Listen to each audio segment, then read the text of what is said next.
Can you guys hear me now? Just let me know if you can hear me. Just type a message.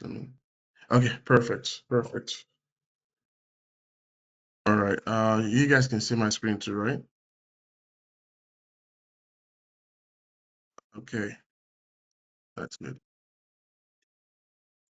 And please, at any point during the uh during the webinar, if you have any question, you can just type that in the question tab.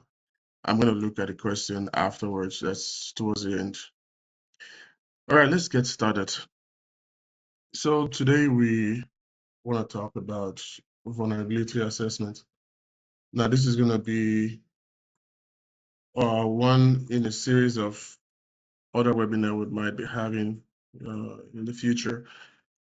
So, if I'm going to start here, I will just start first of all by introducing myself, who I am, why on earth do I actually qualify to, be giving this webinar. Well, for those of you who don't know me, my name is Wisdom, and I'm an IT professional and a cyber professional too. Yeah, I've been doing this for quite a number of years. I think about over 12 years now. And I currently have some experience working on the cloud. Mostly AWS, AWS, Azure, and a little bit of GCP though. And the other thing about me is that currently um, I'm involved with the Canadian Armed Forces. Yeah, in time. Well, I'm not a military guy though, but I'm just involved in training the Canadian Armed Forces on cybersecurity. Yeah, so if you're in the military and if you join the cybersecurity trade, well, you're probably going to pass. You probably might pass through me for your first what they call it, they call it the basic training, right? 1.2 or 1.0, and before you proceed to your training in Kingston. But anyway, I've been doing this for a long time. That's just the point I'm trying to make here. I'm doing this for a long time. All right, so let's look at the agenda for today. What are we actually talking about today? What are we looking at today? Today we're gonna be talking about vulnerability. Now, one thing I want to make clear from the onset is it's going to be hands-on. So I would like everyone on the call to grab their computers. If you have not already, just get your computers. And the software you're going to be using, I'm going to talk about that in a bit. Emmanuel, you have your hand raised. Do you have a question you want to ask? Was that forward?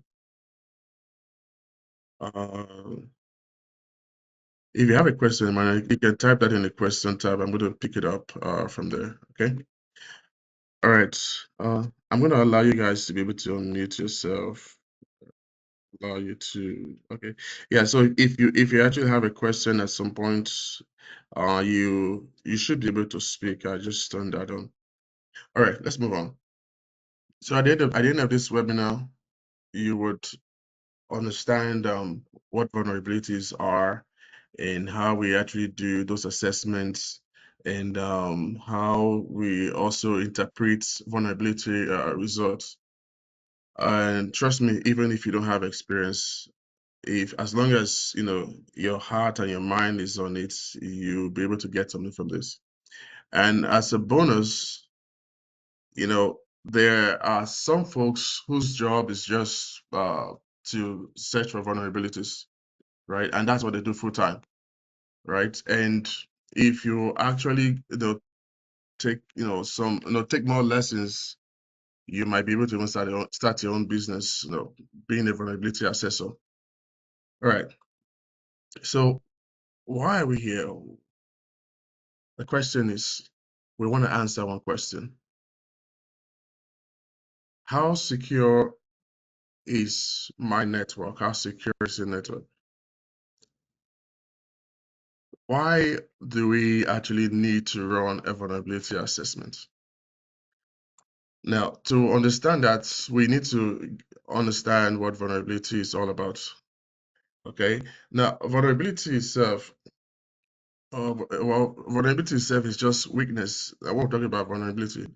Now, in the cyberspace, what most people don't understand is this.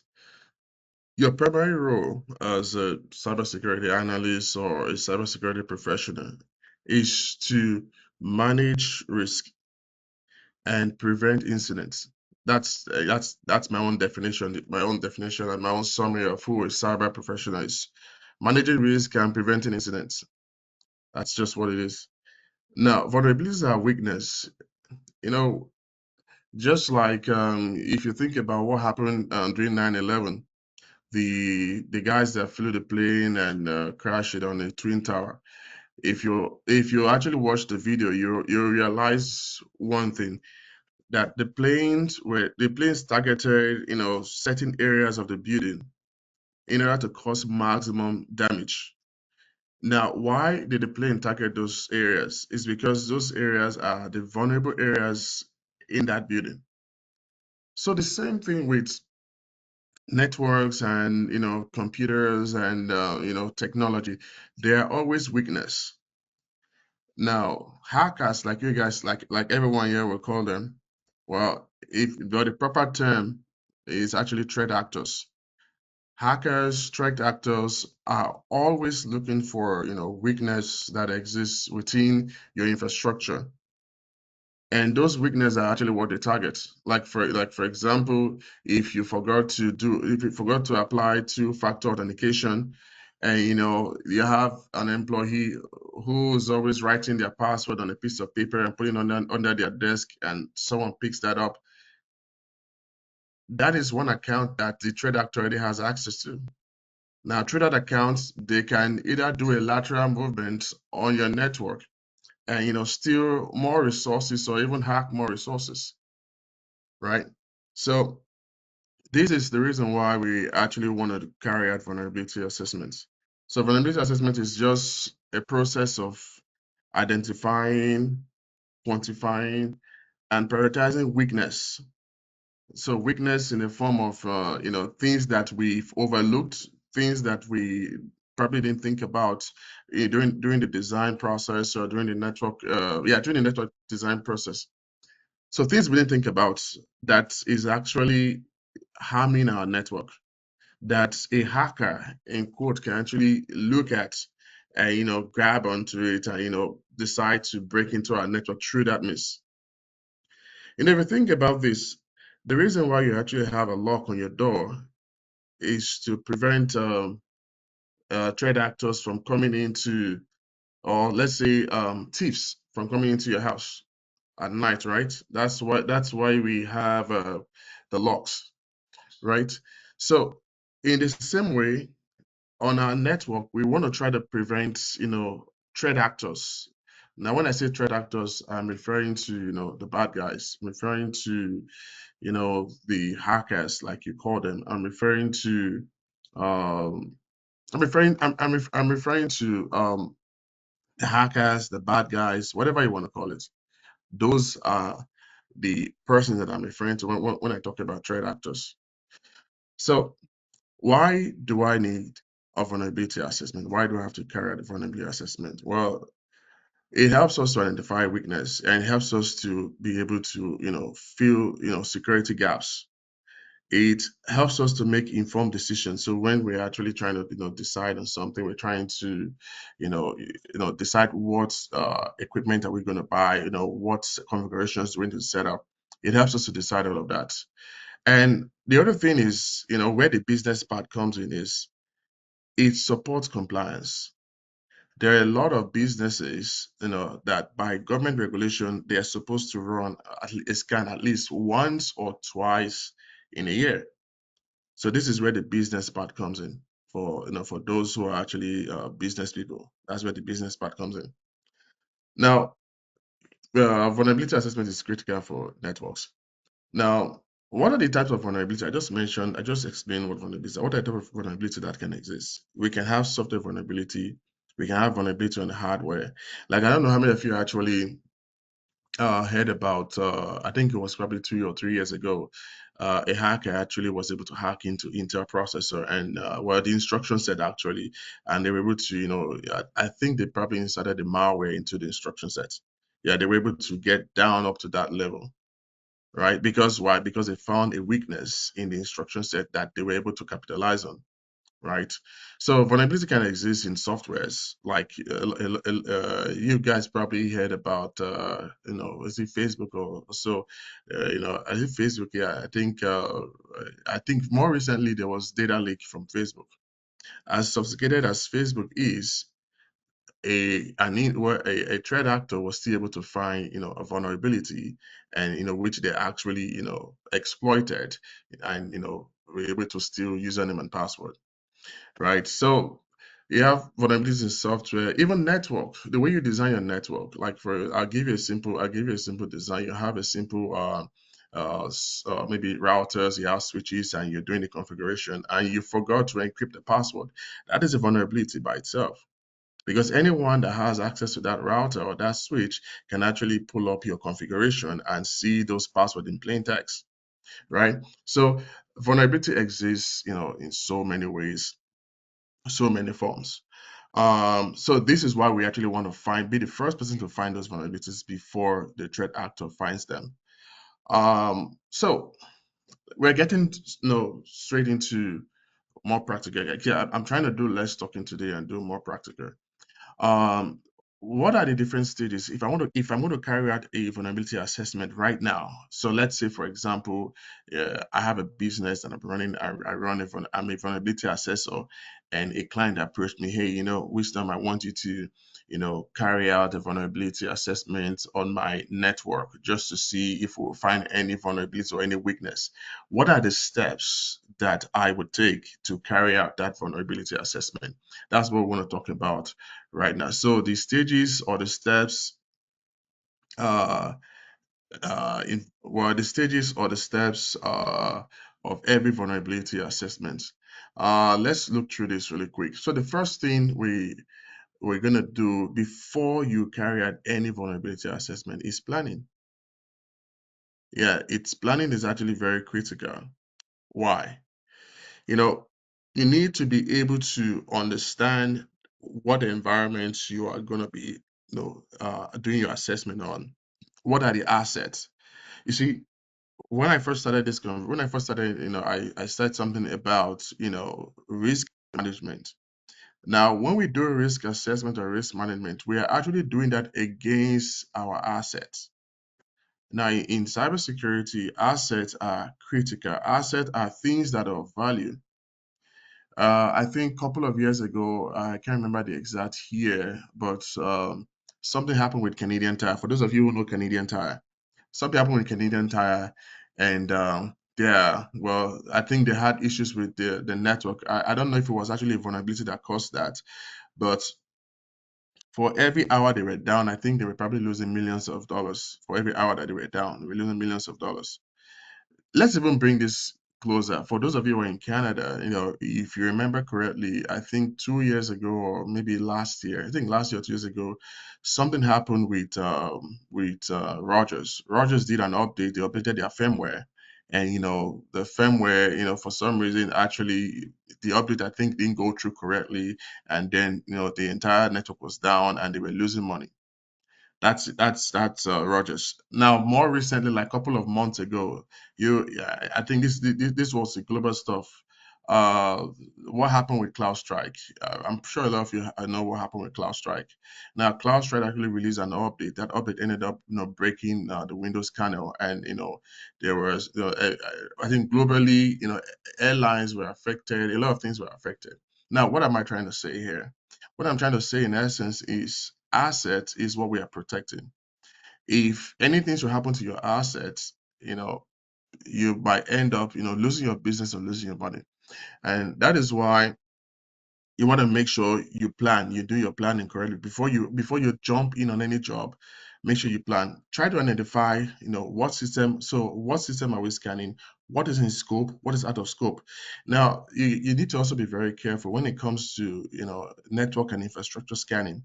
In Canada and I think in the US, if you actually scan a network that you're not authorized to scan, well, that is actually a criminal offense. You can actually go to jail. And this is why you want to define what exactly is to be scanned.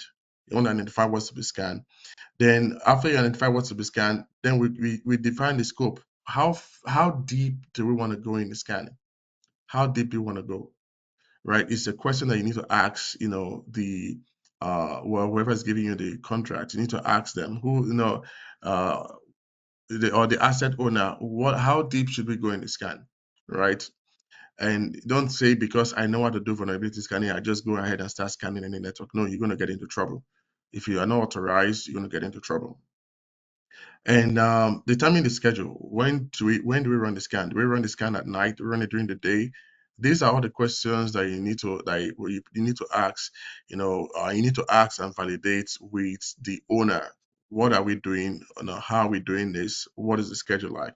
Now, once we've taken care of all of that question and answer session, the next thing is to actually carry out the scan.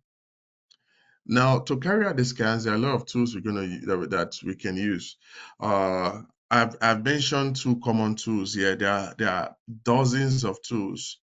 Now, the good thing about vulnerability, the good thing about scanning tools is that if you know how to use one tool, you will be able to use any tool. That's the good thing about just scanning tools. If you know how to use Nessus, for instance, you'll be able to use you'll be able to use Rapid7. You'll be able to use you'll be able to use different tools. If you know how to use one, you should know how to use others. Now, the scanning tool will help us to perform network discovery. Network discovery is just us identifying the asset we have on the network. Also, it's going to help us to detect, vulnerabilities and tell us what the vulnerabilities are. And it also can help us, it also can help us to check ports, look for open ports, look for closed ports, because those are also something very critical that we need to be looking at. Now, after we've done the scan, then the next comes the most important phase, the analysis. The analysis is just reading the result from the scan. It's just like when you go to the doctor, you're sick, maybe you have malaria, whatever you have, the doctor is going to order a blood work.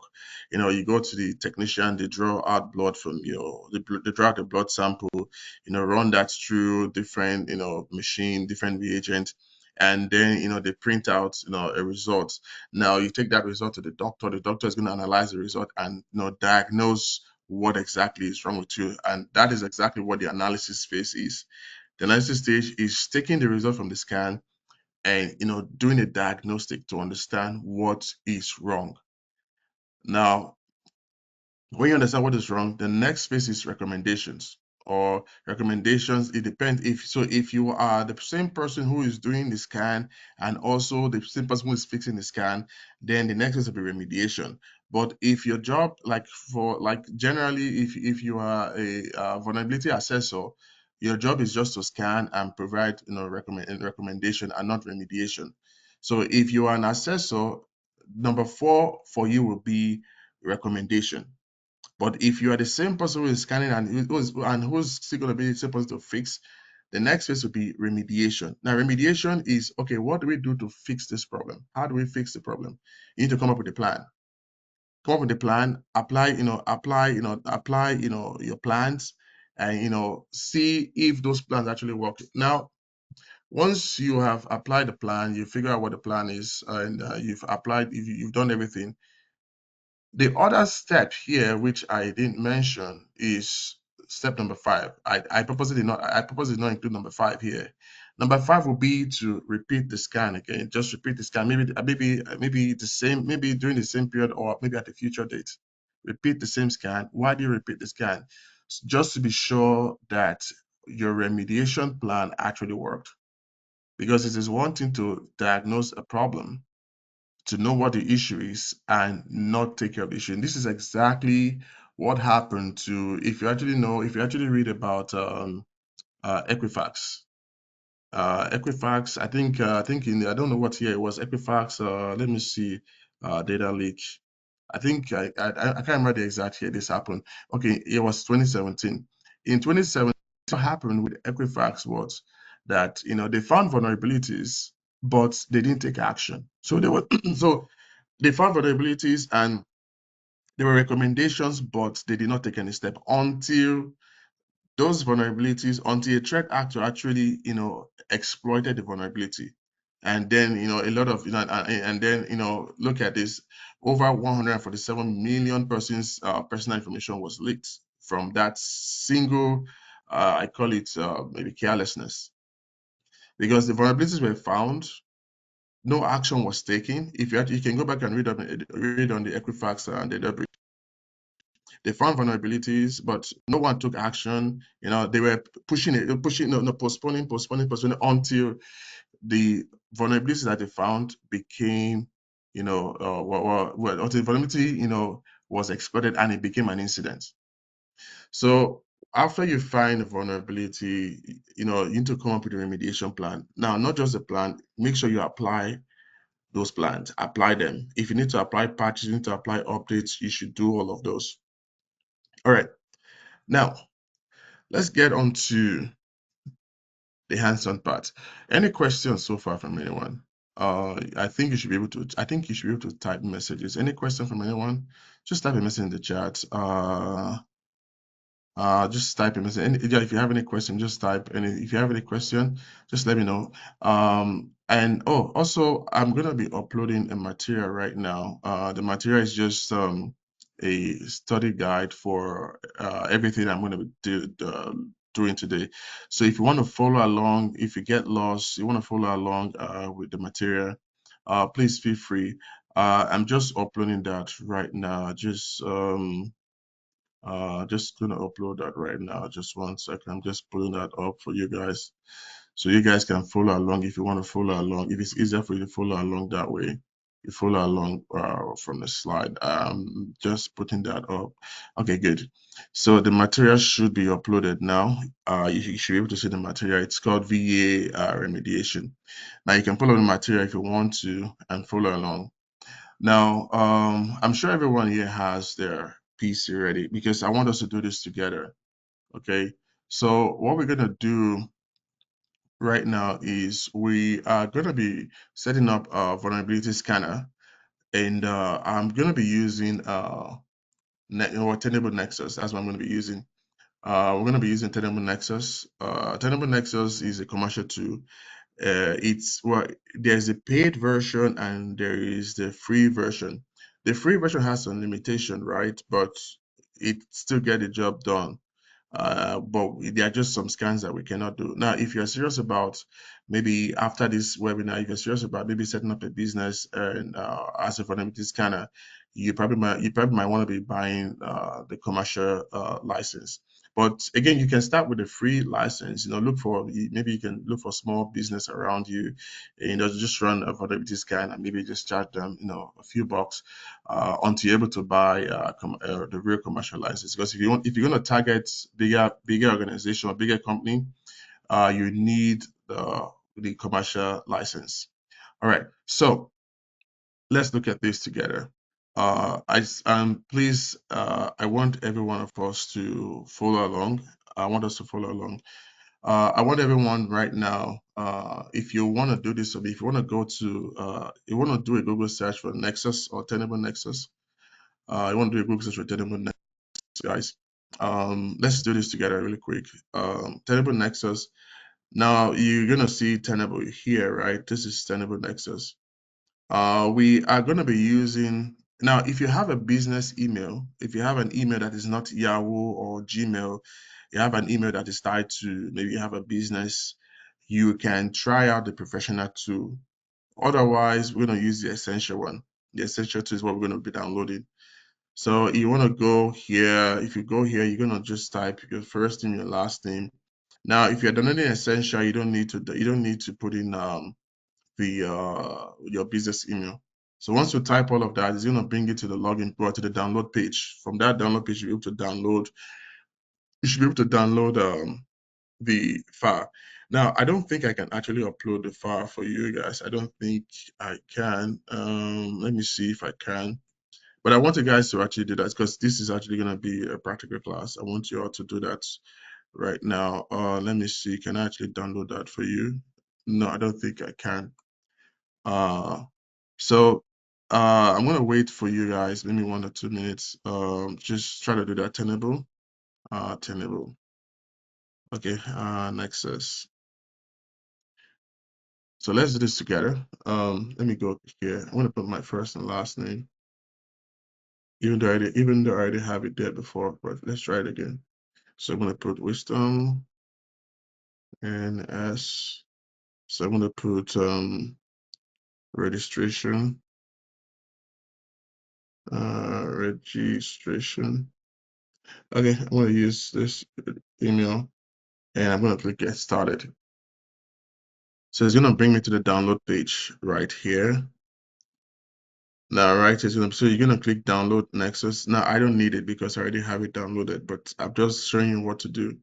So once you're here, we're downloading the Essential, and this is the version we're going to be using. Just click download. Once you click download, it's just gonna ask for. It's just going to talk about the licensing agreement. And you're gonna click I agree,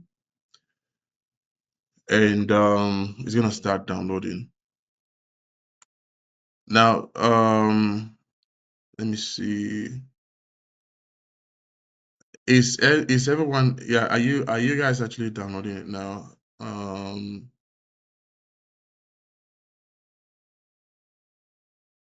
Maybe I'm not even hearing you guys. Yeah, so let's download this. So once you're done with the download, again, I'm not going to install this because I already have it installed. It's just gonna be me doing it twice. I already have it installed.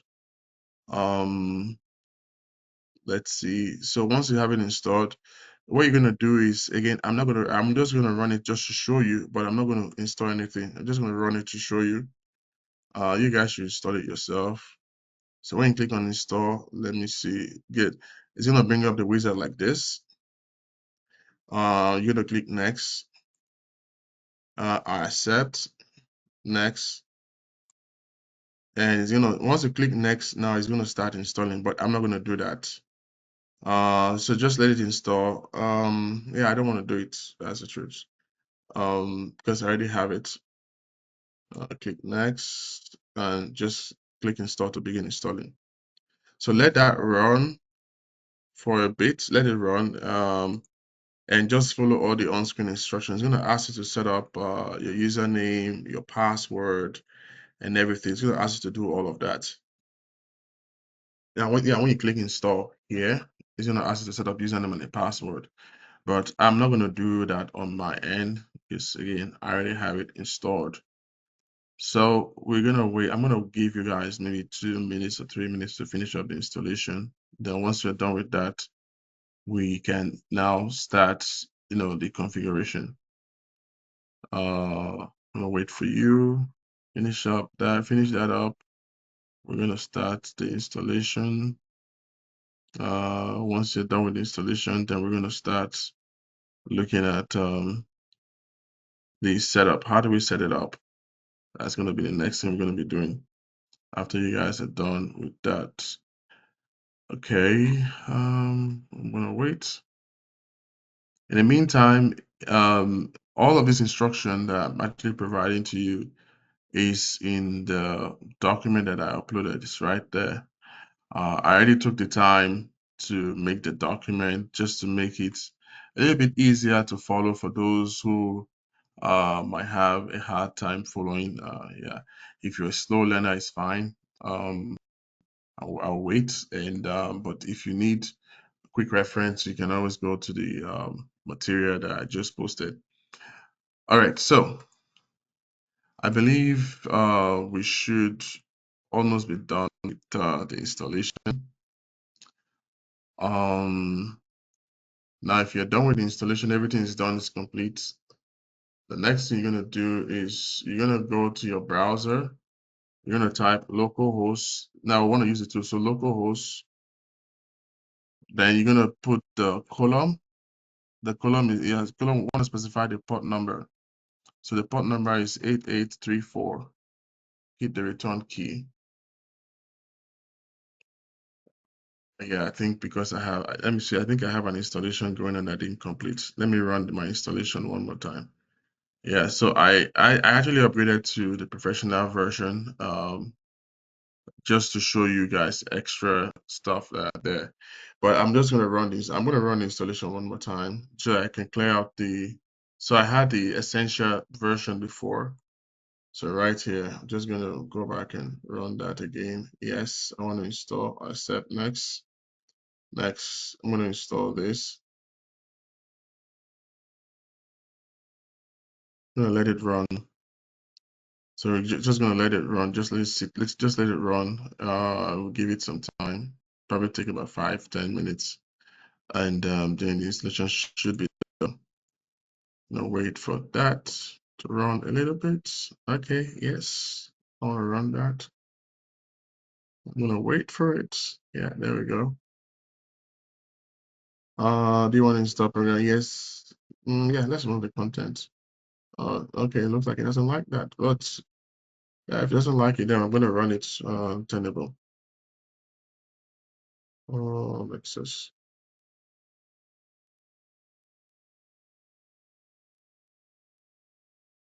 Uh, 1 second. Let me pull up this. So I'll wait for you guys to finish installing. For those who are still doing it, I'm gonna wait for you a little bit. While I try to finish up mine.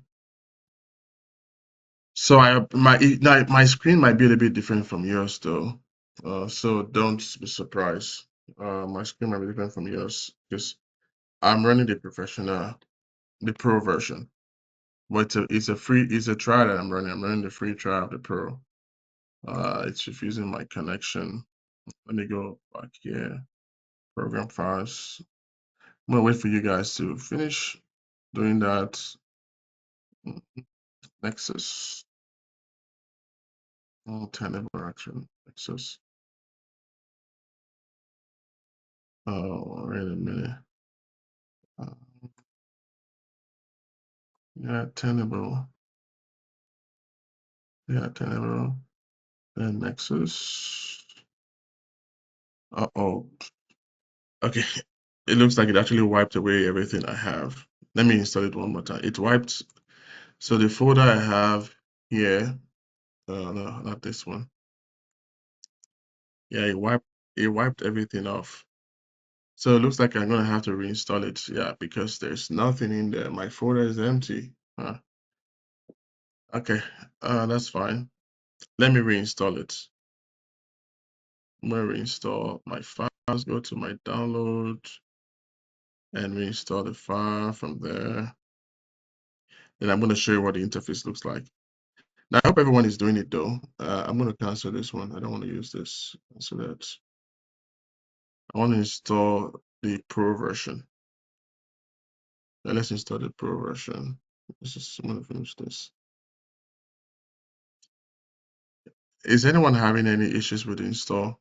So I said go to Nexus, download. So go to Tenable Nexus, or if you want to follow along in the text in the book, let me see if I actually have the book open. You want to follow along with the book. The link is the URL is also posted in the book or in the note that I uploaded. If you guys have access to you have access to that already. You can download that book. If you want to follow along, you can follow along. Just download the book that I uploaded, and yeah, once you have the book, the instructions, what URL you should go to is actually there. Just gonna pull this up really quick. Let's go. Okay, let's bring this there. Let me see.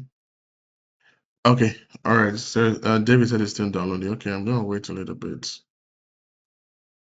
I'm gonna wait a little bit. Yeah, mine is still installing though. Let me just go back there.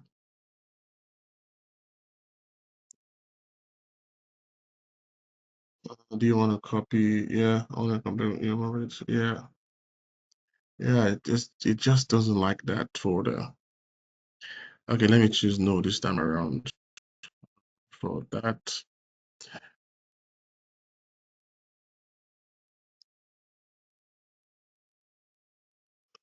Don't worry. By the time we do the scan, you'll be so excited what you're gonna find. Like I said, this is actually what some persons do as a business, full-time business, right? They're just becoming an assessor. Yeah, a lot of persons. It depends. You can, if you actually get a contract with maybe a bigger company, you can charge as much as $10,000 to $20,000.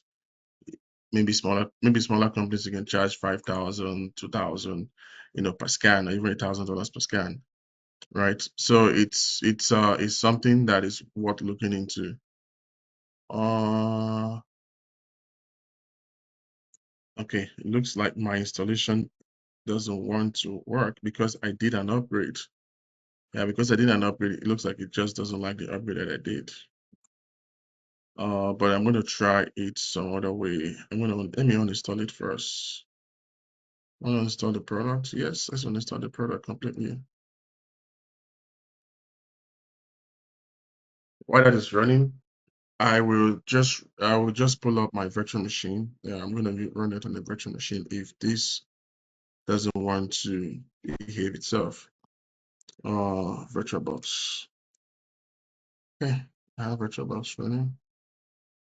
Yeah, so the product is now installed. You know what? Let me just do 1083 S84. Let's do this.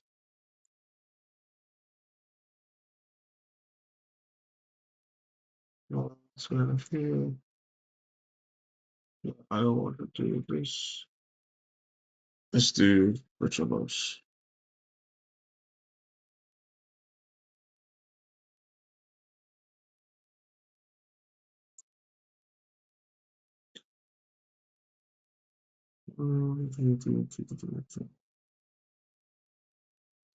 Okay, so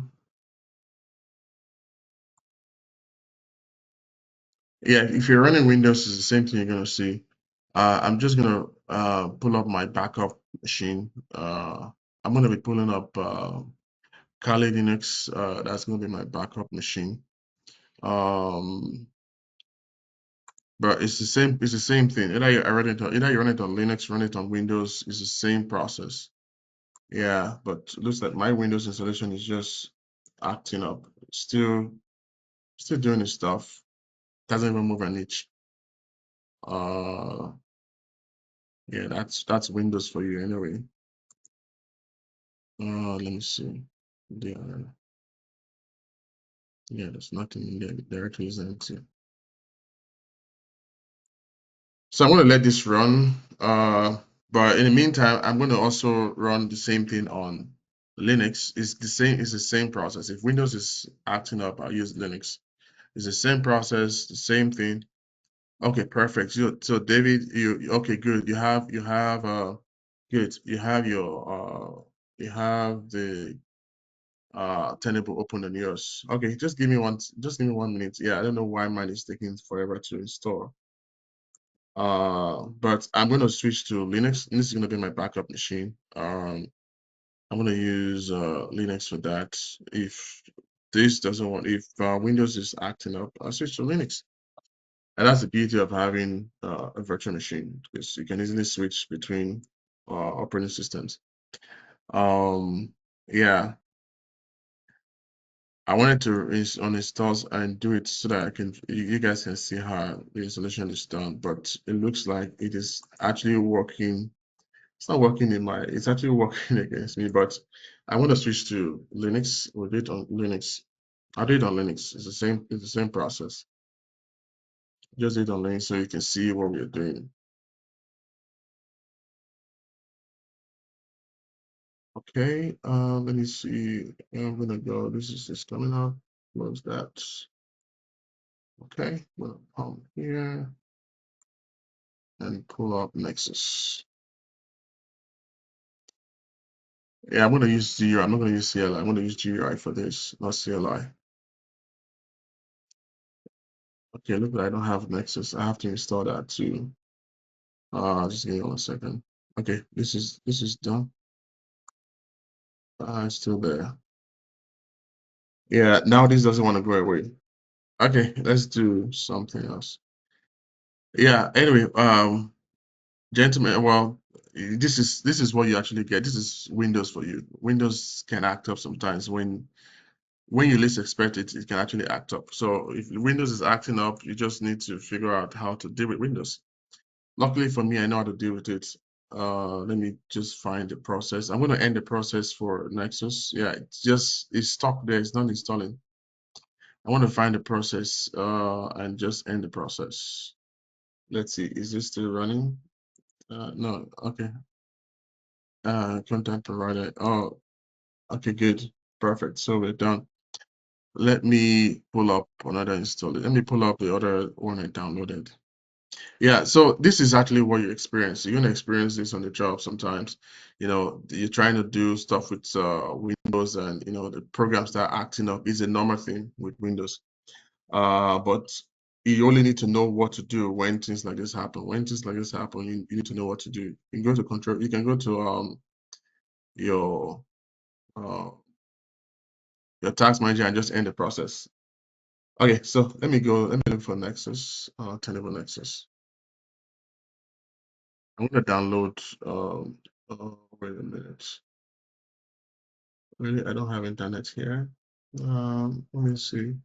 One second. Let me adjust this a little bit. I know I was playing with this the other day. I'm gonna adjust the settings on this so we have internet access on it. Change that to British. Okay, so that is done for that. I'll keep editing. Let's apply changes. Okay. All right, cool. So just give it a second, let it reconfigure itself. I'm gonna give it a second to reconfigure itself. Um, okay, good. I think it's done reconfiguring itself. And I'm just gonna go to Tenable Nexus.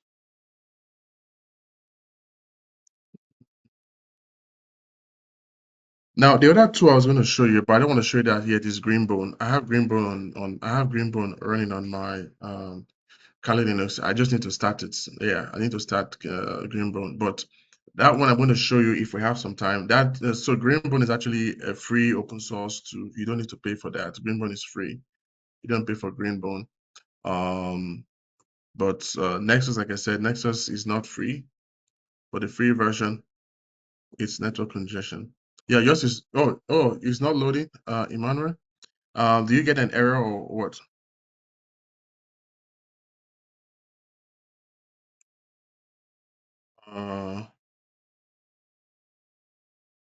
Uh, Emmanuel, yeah, I'm gonna leave my contact in a minute. David, is yours opening? Are you able to get to the page?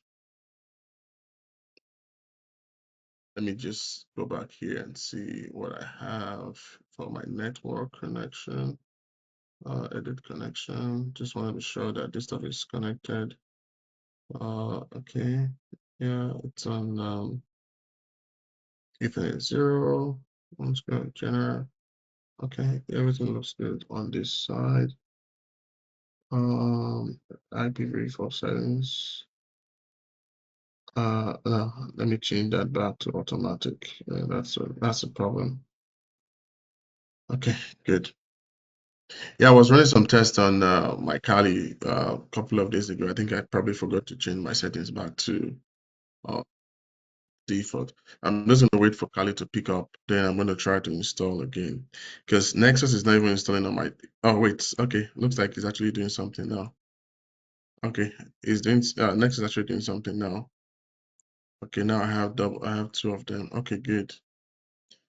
Okay. Oh, it actually did not install. Yeah, Nessus is not installing on my laptop. It's actually interesting that it's not. It just decided not to install. But just give me 1 second. I'm gonna use a different operating system. Oh, now let me see. Just give me a second. Let me check this. Uh,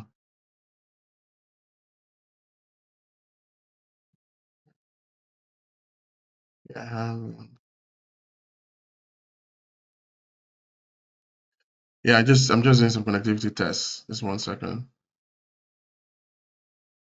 Yeah, Emmanuel, everything is on the material. So the material I actually provided to you guys. Everything I'm doing today is I documented everything on that material that I provided to you guys. So every single thing, every single step I was supposed to do today with you guys, I already documented everything. Okay, so this is not responding. Let me use parrots. Don't worry, I came prepared. I have a different one here. I'm gonna use parrots. Let's use parrots. Parrot is also another tool. If you actually a security cyber person, parrot is also another tool that you probably gonna want to play with. Let's see IP address.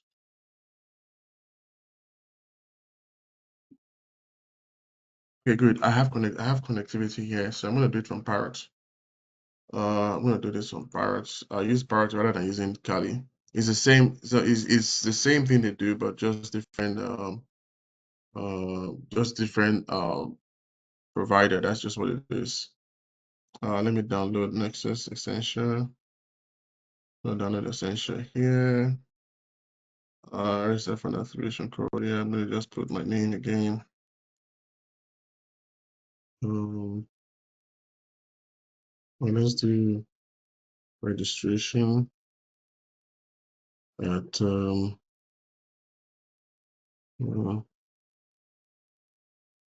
let's see it. And by the way, I'm gonna be scanning that. This is the domain I'm gonna be scanning. So I'm just gonna wait for this. Thank you. Yeah, so let's download Nexus. Let's download Nexus on this. I want to use GUI for you guys so you guys can actually see it now in real time. Because most of that tools are actually going to be GUI. Mostly when you actually work, if you're working on the cloud, yeah, you're probably going to be using GUI tools. What's the name even called? I think it's called yeah, I'm just gonna wait for that to install install package. So it's installing. We're gonna wait for it. Let's go to application. Now, once it's done, we're gonna see it here. You know what? Let me actually check. It's possible I actually have it here too. No. Okay, so I'm gonna wait for that to continue. I'll wait for this to finish up before I can continue. So mine is installing now. I'm just gonna wait for it. In the meantime, I'm just gonna go here and just check other things. Uh, Just want to see other tools that I have here. Yeah, for those of you who don't know Parrot, like I said, Parrot is a tool you use for it's the same. It does the same thing as Kali, right? But it's just it's a newer tool, and I also am just getting used to Parrot. I don't use Parrot on a normal day, but I'm trying to get used to it because again, you need to as a security person, you need to you need to try your hands on so many tools to see how they work, because you never know when you're going to need those tools, right? Okay, so I'm going to wait for this and I'm going to wait for it to be done. Let's see. I'm going to go Nexus. Let's go CLI.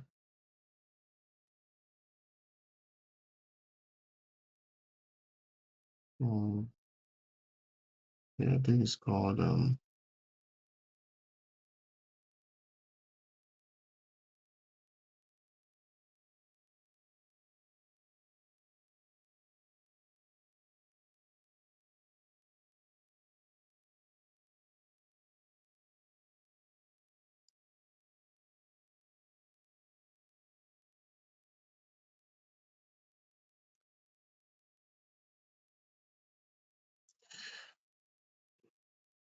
okay.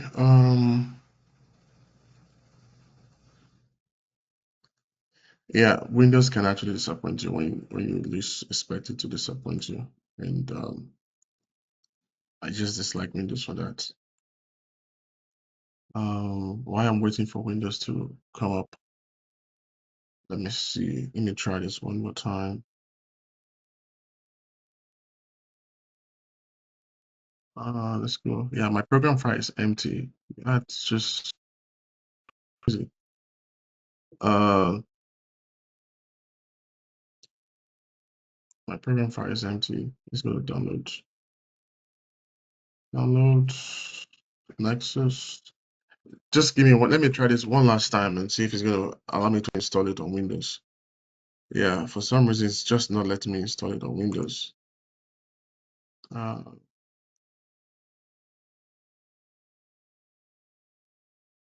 Let me do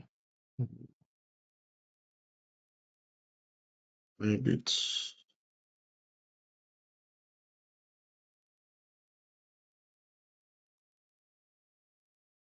Just give me one more. Just give me 1 second, guys. Let me try this one more time. See if it's gonna let me install. Let me try this one more time. See if it's gonna let me install it. Tenable. Nexus. Nexus. Does it allow me install? Let me see. Okay. It looks like it's installing. Super for maybe content of this folder. Already exists. Okay, wait. Let me see. Program file Nexus. Okay, I think I know what I'm supposed to do to fix this problem. 1 second. I think I know what to do to fix the problem. Since it's complaining about that folder, I just delete it. Yeah, just give me 1 second, guys. I'm gonna try to wrap this up. Let me try to figure out why it's not installing. Program file. Let's go program file. Tenable. Yeah, I'm just gonna delete the whole thing. That's probably gonna be easier. Yep. Okay, I just deleted the whole thing. Now let's try one more time. I'm gonna click no. Click finish. Now I'm gonna try to install it again. I just deleted the entire folder. Now let me install it one more time. Okay, I'm gonna click next, accept, next, install. All right, fingers crossed now. This should work this time around. I just deleted the folder that complained about. Let's see. Okay, seems like it's working now. Yeah, it's working now. So I think all I needed to do was just delete the old folder. That's actually interesting. So the old folder I had before that I had installed, it looks like I had to delete that for it to reinstall. Because like I told you guys before, I already have it installed before and I didn't want to reinstall. But I think in the process of trying to upgrade, it actually deleted everything that I had before. And I didn't even notice that it deleted everything that I had. All right, let's finish. Yeah, good. I think I'm done now. This is good. Good thing. So once it's done, it's going to walk you through all the process you need to follow. And I'm going to do this actually on Google Chrome. It's easier for me. All right, so let's walk through the process together. Let me minimize my VMs. So I'm going to run this. So I'm going to click advanced, yeah, proceed to other host.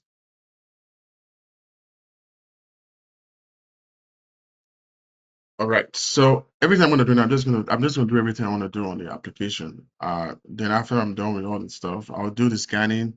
Then we actually going to interpret the result together. Then once we interpret the result together, then we're going to look at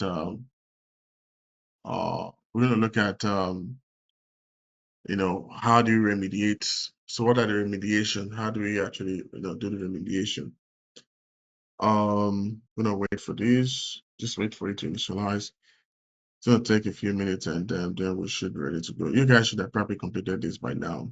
Yeah, I think I'm the one who's behind. Yeah, because I'm trying to do a new. I'm trying to use the pro version so I can show you more tools that you can actually use on the job as if you want to use those. But trust me, it's the same thing.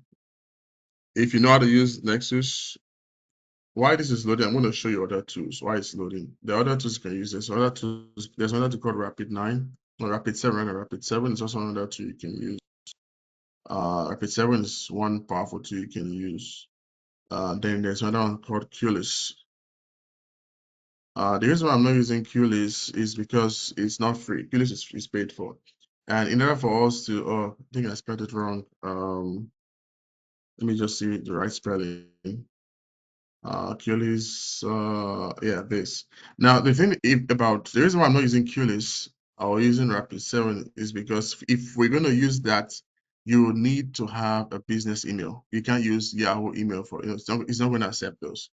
You can't use Yahoo, you can't use Gmail. It has to be a business email. If we're going to download and use QList, Rapid7, even if we're going to use, there's another one I use, Dom9. Dom9 is also another tool that I use. I think Dom9 is owned by Checkpoint. You can use Checkpoint also. So Checkpoint is there, QList, but all of these tools would not allow us to download unless you have a business email. It doesn't accept public email, Yahoo or Gmail. It doesn't accept any of those. So it has to be a business email. So then that's why I didn't choose these tools for today's stuff, because I want you guys to follow along. All right, let's go back here. Okay, this is still running. Again, I had all of these. I had this before, so I think it probably found, yeah. Yeah, let's see what's happening. So register. I'm gonna register offline. I'm gonna continue. I'm gonna use Pro. I think, yeah, hold on. Let me just check for the license for Pro. I have a Pro license, which actually 7 days trial. So let me pull up the license so I can type the license in. It's a 7 days trial that I have.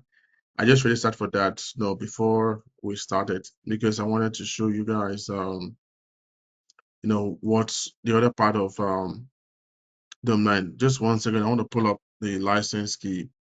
I have the license key in my email. Put the license key in a minute for that. Let's pull up the license key. So I have the parole. Let's go to where is that? Okay, I found it. Let me look for the key. I'm looking for the key. Oh, I thought I had the key. Okay. Oh yeah, I found the key. Oh, this is essential. Oh, is it essential? Oh, I thought I had. Oh, I thought I actually took. Okay. I'm gonna click continue. I thought I actually took that. To visit. Oh, let me just. I can't find the key, so I'm just gonna get a new one. Yeah, I can't find my key. I thought I had professional. 1 second. I think I raised up a professional earlier. Let me see. I just want to find the key. 1 second. Find my key. So I'm gonna use this essential. Thought I actually had it. Let me just give me 1 second. Registration. Let me check this other email. I know I already started for professional earlier. I did the upgrade earlier. Unless I did not do it. I think I did it. Okay, yeah, I got it. Yeah. So start the trial. Simply click the link to download. Please follow the direction during the registration process. Get to try it if you need. Okay. Yeah. I downloaded that. So after your 7 days trial, yeah, I have the license key, but it's not even telling me how to. 1 second, let me just get the key. Download Nexus. Okay. Also to download it again. I already did download it. Downloaded it already. Then we didn't find the answers after seeing the. Yeah, download. So we're doing Pro. I did Pro. So let's just do Pro. Let's go to Pro Professional. I'm gonna click continue. Yeah, it didn't give me a key actually though. Oh. Yeah, it didn't give me a key. I don't have a key. Oh my word. Yeah, it didn't give me a key. It did not give me a key. Wait a minute, it didn't give me a key, but it wanted to register. Control A, Control V. All right, let's do it this way. Okay, connect via SSL. Yeah, let me try this way if it's gonna. So no, no, it's offline. I'm gonna continue. Start trial of Nessus. No, start trial of Nessus. So I'm doing Nessus Pro. So I'm gonna use the email I use. I used registration. That is the email I use. I'm gonna click continue. I'm gonna start trial. Okay, so we're gonna start trial. All right, good. Oh wait, I didn't even look at. Okay, this is good. Okay, gonna continue. So I'm gonna create a username. I'm gonna call this admin. I'm gonna give the password. Okay, cool. So setup is complete. We're gonna wait for it to initialize. Now this is the fun part. This is the fun part. We're gonna wait for that to initialize. Download all the plugins it needs to download. It's gonna take a few minutes. Now, like I said, my screen might be different from yours, but it's gonna be the same thing for you. You're just gonna have a couple of things that are disabled, which is okay. We don't need those, but I'm gonna show you what you need to do. You don't really need those, right? But I'll show you how to use them and how to also interpret results. So I'm gonna wait for this to finish downloading. I'm gonna close this, this, this, this, this. But the good thing is that you only get to do this once. Once you do this once, the next time you want to log in, it's not gonna give you all this. It's not gonna make you go through all this stress. You only do that once. I'm gonna wait for this. Wait. Mm, wait. In the meantime, yeah, that's what we told. We're gonna use Nexus to give us insight into our network. Right. So we're gonna use the tools that that I'm gonna show you. Well, Nexus actually, OpenVAS. You can actually, reference the material I gave you to look at OpenVAS. OpenVAS is actually very easy to set up. The setup for OpenVAS is much more simpler than this. And if for any reason, if by any chance you have Kali Linux, OpenVAS is already part of Kali Linux. If you have that already. But the setup for that is actually much easier. It's not, it doesn't take much time as this. All right, so let me go back here and see if this is done. I know, is it done? There's initializing. You're gonna wait for that to finish up. While we're waiting for that, let me show you, see if I can show you a sample. Let me see if I can show you a sample scan and what the result will look like. Again, when we scan for this, we're looking for any vulnerability. But I'm gonna see if I can show you. I have some stuff I've done in the past, yeah, which I think I can actually show you guys. So you can actually, so you actually know what we're talking about. Let me look at, let me see if I can find some tools here. Let me see. I'm just trying to find previous results of some of the things that I've done, so I can show that to you. And, I'm just looking through my repository, looking through all of my, I have a place where I store everything. Also, all the work I've done, I have a central location where I store everything. So I'm just looking through that to see if I can show you a sample result of one of the scans that, let me see. Let me go here. No, that's not it. Let's go tools. No, that's not tools. Just 1 second, guys.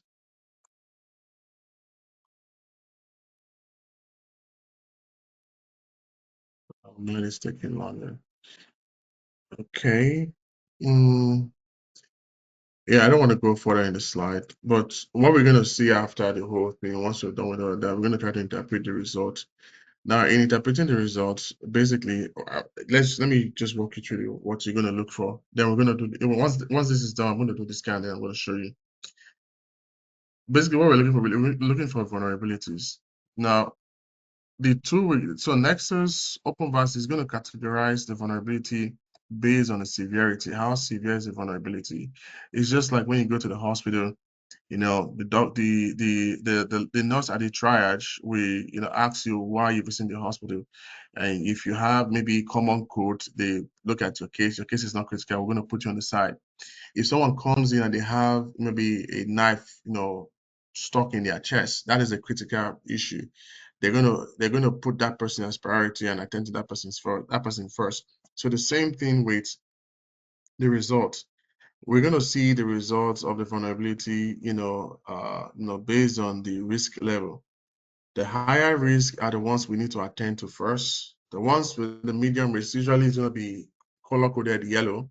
Those we can actually deal with after the high risk. Then the low risk, we can deal with those much later, right? Those don't pose immediate threats.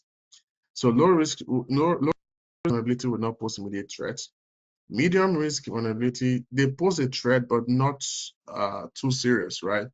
High risk, no, they pose immediate threat, and if we don't patch those immediately, it can become an issue. Now, if you go back to the data lake I told you about for Equifax, most of the risks were probably medium risk threats, but we saw in Equifax, those threats exist, but they were not attended to, even though they probably felt, oh, it's a medium risk, so it's not really something too serious. But your medium risk threat can become an incident if you don't deal with it.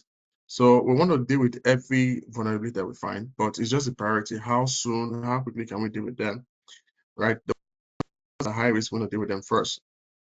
When I do the scan, you're see. Now, the other thing we're going to look out for is CVSS, Common Vulnerability Scoring. Now, CVSS is how we actually categorize severity of vulnerabilities in the cyberspace, right, in the cyber industry, right? How do we rate vulnerability? We rate them using the CVSS score. And it goes from 1 to 10. The higher the number, the more attention we need to pay to that vulnerability. So if you have a CVSS score of maybe 5, that's a medium risk, right? If you have a CVSS score of 8, 9, 10, those are high risk that we need to deal with immediately. If you have a CVSS score of 1 or 2, yeah, those are low risk. I should deal with them, but it's not a major priority. Now, the higher the CVSS score, the more exposed to that risk or that vulnerability is. That's what it is. The higher this number, the more. Now, when we say exposed, what we mean is that the more chances that a threat actor or a hacker, like some of you will call them, will actually be able to hack into your system, right? And also the CVSS score also will tell us, like I said, it tells us how severe the vulnerability is. And also it helps us to evaluate what the business impact would be. I was saying to you guys that a couple of years ago, this happened to Canadian Tire. Canadian Tire network went down and it was costing them, from what I heard, I think it was costing them millions of dollars every single day. Or was it every single day? Yeah, I think every single day was costing them millions of dollars. Because every single day they were losing millions of dollars because they couldn't carry out transactions because their systems were down for a couple of days. So that's a business impact. So you begin to get a picture of why vulnerability is it's a major problem. Yeah, this is still initializing. Let's still continue with the lecture. So how do we interpret the results? Well, we have to look for patterns, and this is a big deal. It's a big deal when it comes to analysis. Patterns is a big deal, right? And look over here. I said, don't ignore low risk issues. Yes, because low risk issues, you might say, oh, it's not a major problem now. But if you let it stay for a long period of time before attending to them, it can become a critical issue, right? So the fact that it's low risk doesn't mean that you should just, let it be. You should still deal with it, right? Now, this look at what I put. It said, remember, the goal is to create an actionable remediation plan. That's the whole essence of the vulnerability scanning. We want to create a plan to fix those issues that we found.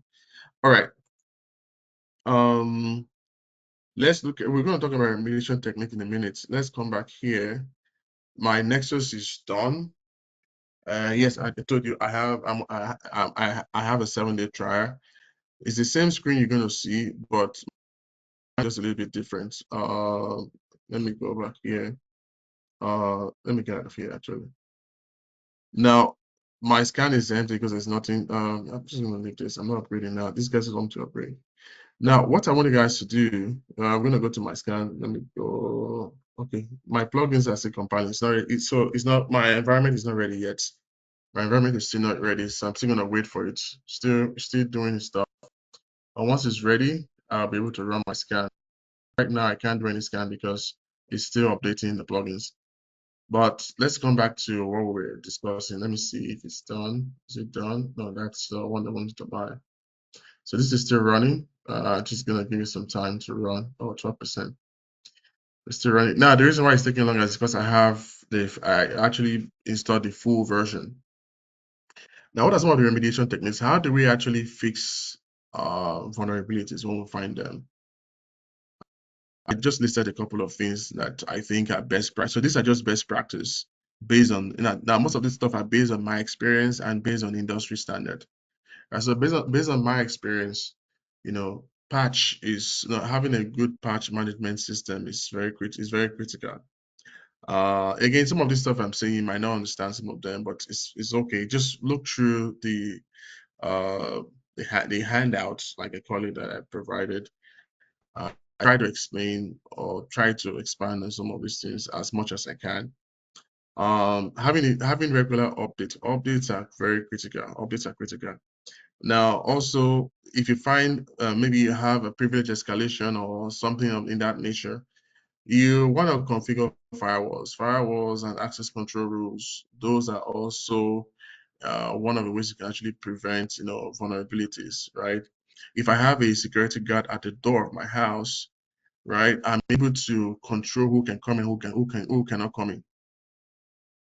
Now, if I can control who can come in, the less chances that a bad person is going to walk into my house, because I'm actually screening everyone as they're coming in. You can't just walk into my house without my knowledge. I screen you, right? So that's the whole idea of firewalls and ACLs. Um, Another way is to implement multi-factor authentication. Those are some ways you can actually prevent this, and using secure connection rather than just your plain HTTP, or rather than using your plain HTTP, you want to use a secure HTTP. Those are actually some of the common ways we can actually prevent this. But while we are doing that, I'm going to go back to Parrot. I'm going to go back to Parrot and just check what I was doing. Let's see. I just want to check something here.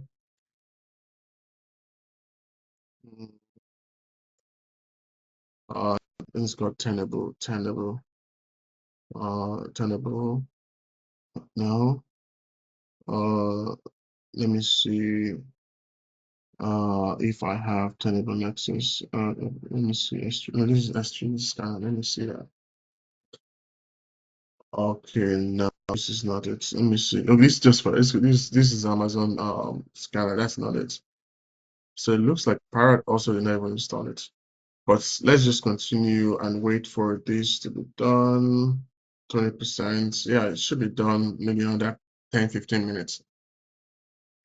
So remediation technique, I said SSH, secure connection, hardening your system, like, using things like disabling any unnecessary application, anything that you think you don't need, disable those. Having a very robust password policy is also one way you can actually prevent vulnerabilities. Now, all of these things are things that I we have a course that teach you all of this. Yeah, all of this. There's a special course or program that teach you all of that. The other thing you want to do on the network side, you want to implement intrusion detection systems, and you want to also implement IPS systems. The use of VPN is also another good one, because VPN actually encrypts your connection, right? Your network, it encrypts your network connection, so that way threat actors cannot really sniff into your packet as they travel along the wire. They can't sniff in now because you have a VPN. And also implementing things like access control at the network level, so network access control. Now, it's also a great thing. This also is useful if you're actually on the cloud. If you actually have infrastructures on the cloud, this is also very useful. The last thing I actually had to talk about is mistakes when it comes to scanning. Again, overlooking your results or overlooking or low impact vulnerabilities, that is actually a mistake most people make. Oh, this is a low impact vulnerability, so I probably might just let it go. No, it's a big no. Every single vulnerability you find, you want to make sure that you're dealing with them. Okay. And one mistake I found, I know there was a time we did a vulnerability assessment for a client. They had a cloud, they had the infrastructure on the cloud. One of the things that we actually find, this was actually during the early days of cloud computing, maybe like 4 or 5 years ago.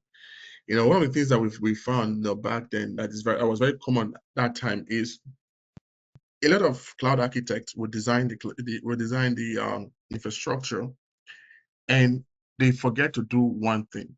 And the one thing they forget to do all the time is enabling multi-factor authentication, which is a very critical thing that you need to do. A lot of cloud architects actually forget to do just that one thing, and that one thing alone can actually save you a lot of headache as a security specialist. You know, not using the right tool or ignoring secure configuration guideline. Now, every industry will have a security guideline. And in the cyberspace, if you are not sure, there are a lot of frameworks that actually governs or guide how we do things. One of the major framework is NIST. It depends on what you're doing. So it depends on what you want to do. But NIST has something that you have a framework. I think RMF. This RMF, risk management framework. Sorry, NIST risk management framework. If you actually want to be able to manage risk, you want to know what the best practices are to manage risk, you want to read through the NIST RMF. Read through NIST RMF, the risk management framework. It's going to give you guideline, best practice. What is one of the best practice when it comes to managing risk?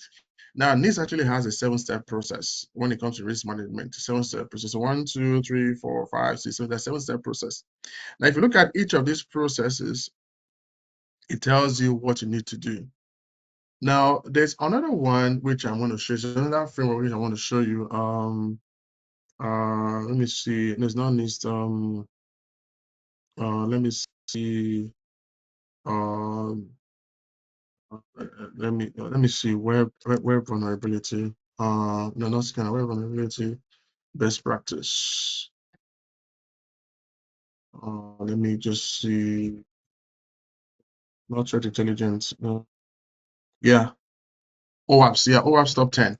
This is also another. This is not a framework per se, but this is just a tool that allows you to understand what are the top 10 vulnerabilities that have been exploited recently.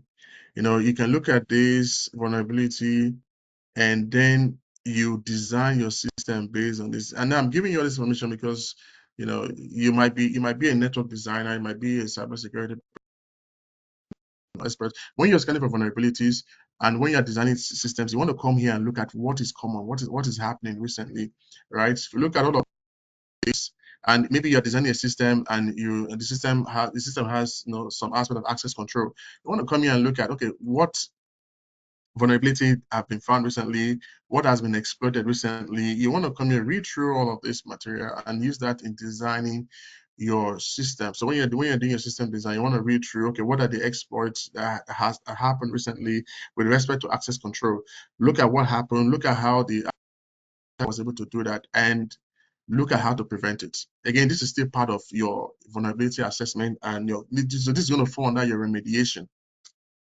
So look at this is going to fall under your remediation. Let me go back here and check this. Is it ready? Boy, it's still not ready. Okay, it's still not ready. Um, let me ask for one thing. Hold on, let me see. I'm gonna stop some of this. Let me stop this. Let me see what I need to. I can stop some things and let some things go. Let me see what I want to stop. I want to stop some things. Host, okay. How many plugins do I have? I'm gonna stop some of these plugins and just let things go. I'm gonna stop some of these plugins. Let me see. Finish downloading. Let's go.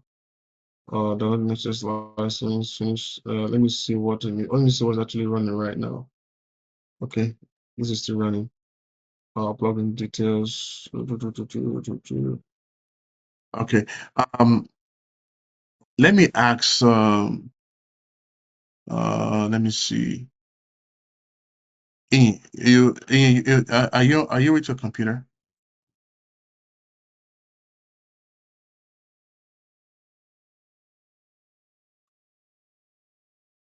Uh, are you speaking because I cannot hear you? Let me see. Maybe let me see why I can't even hear. Uh, if you're speaking, actually, what I wanted to do, if you have it, if you're free, let me know. I want you to actually share your computer. I'm gonna use a permanent. Then if you're there and you're free, let me see if I can make you. Let me see. Um, let me check. Let me change this. And if you're free and you're there, can you, if you don't mind, can you share your screen? Let me use your screen to do the demonstration for the Tenable. Yeah, just so that I can actually show you guys how to do it. Um, let me see if I can actually hear you guys because I can't even hear nothing. Let me check my audio.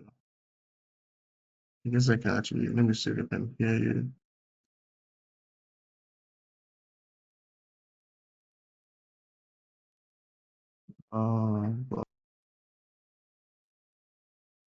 Hey, can you type in the chat? Because I don't think I can even hear anything. Can you type in the chat if you can? I can't really hear nothing.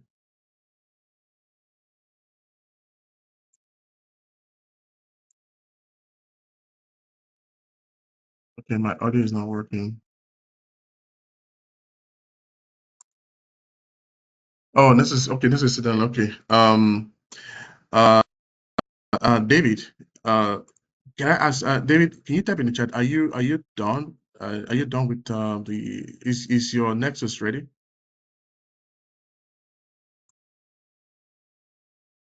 David, you can unmute and actually talk. Or you can type in the chat. Oh, okay, David. No, okay. Blocked. Okay, you blocked it. Okay. That's fine. Okay. I'm just gonna wait for it. Yeah, I think I should have actually not done the updates. Yeah, I just did the updates today, and I didn't know it actually broke everything. But anyway, let me see if I can do just one scan with this. Let me see if I can do a scan. Yeah, it's not selecting me because it's still doing all of that stuff. Okay, just give me 1 second. I'm going to figure out how to make this stuff stop doing the updates, and let me stop it. Let me make it stop doing the updates so I can actually do one scan. And you know what? This is what I'm going to do. I'm going to show you a scan. I'm going to do a scan actually. I'm going to do a scan with Greenbone. Now, those are the tools. The two of them I wanted to show you guys. But again, like I mentioned to you guys in the beginning, if you know how to do the scan on one of the two, you can do the scan on any two. So I'm going to show you how to do vulnerability assessment using Greenbone. Now, let your Nexus continue to run. It's okay, let it run, but I'm going to show you guys how to do it using Greenbone. It's the same thing, the same process. It's just the interface is different, but it's the same thing, the same process. Um, there's not much difference between all the tools actually in the background. All the tools they use the same framework, right? If you think about it, they use the same framework, but it's just that it's just different. supplier, different manufacturer, and yeah, and the rest. Let me pull this up 1 second, and I'm going to show you. Just give me 1 second.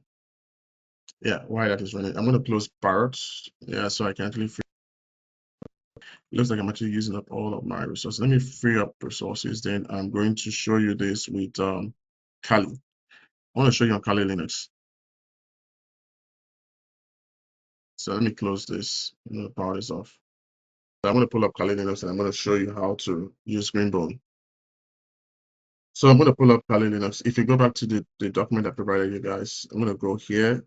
It's the same thing. If you install Greenbone on yeah, you install it, whatever you install it, it's the same to GVM. So GVM starts. I'm going to use that to start the GVM service. GVM, come on, GVM. Why is it not typing? Wait a minute. Let me close calling. So I'm going on Greenbone. It's the same thing. Like I said, the same process. If you're doing it on Nexus, it's the same process. So let's do GVM start.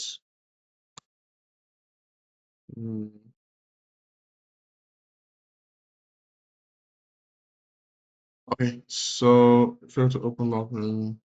Okay, I need to do sudo. So sudo GVM start.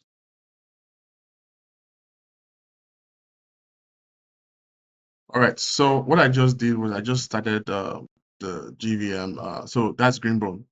So in case you don't know what Greenbone is, this is what Greenbone looks like. Greenbone.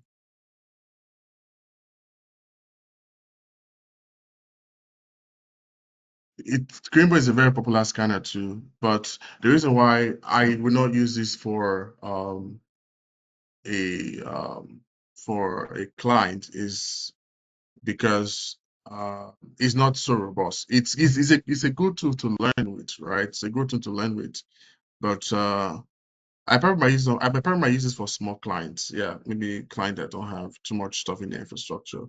But for bigger clients, I won't use this. Personally, this is just personally, I won't use this. I rather use Nexus. But it's a good tool. I'm not saying it's not a bad tool. It's a good tool. So once I have Greenbone started, I will just go to my browser. So I go to my browser on Kali. Let's go to my browser here. I'm going to type localhost port 9392. 9392. Let's try again. Let me see. GVM. Let me go GVM status. Okay, it looks like it didn't start that. Let's go to GVM status. Come on. Everything's just trying to hang. GVM. GVMD.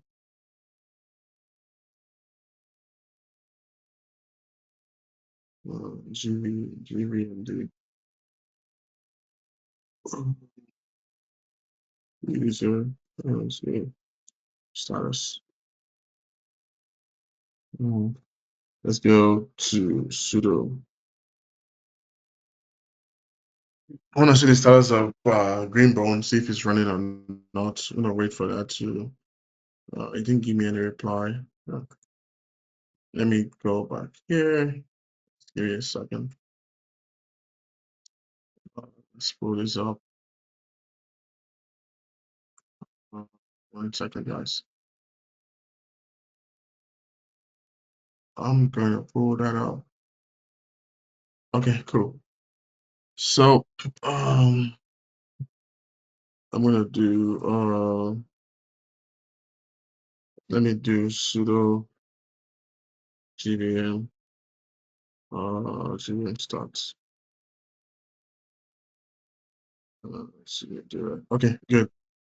So we are on port 9392. So I'm going to pull that up, 9392.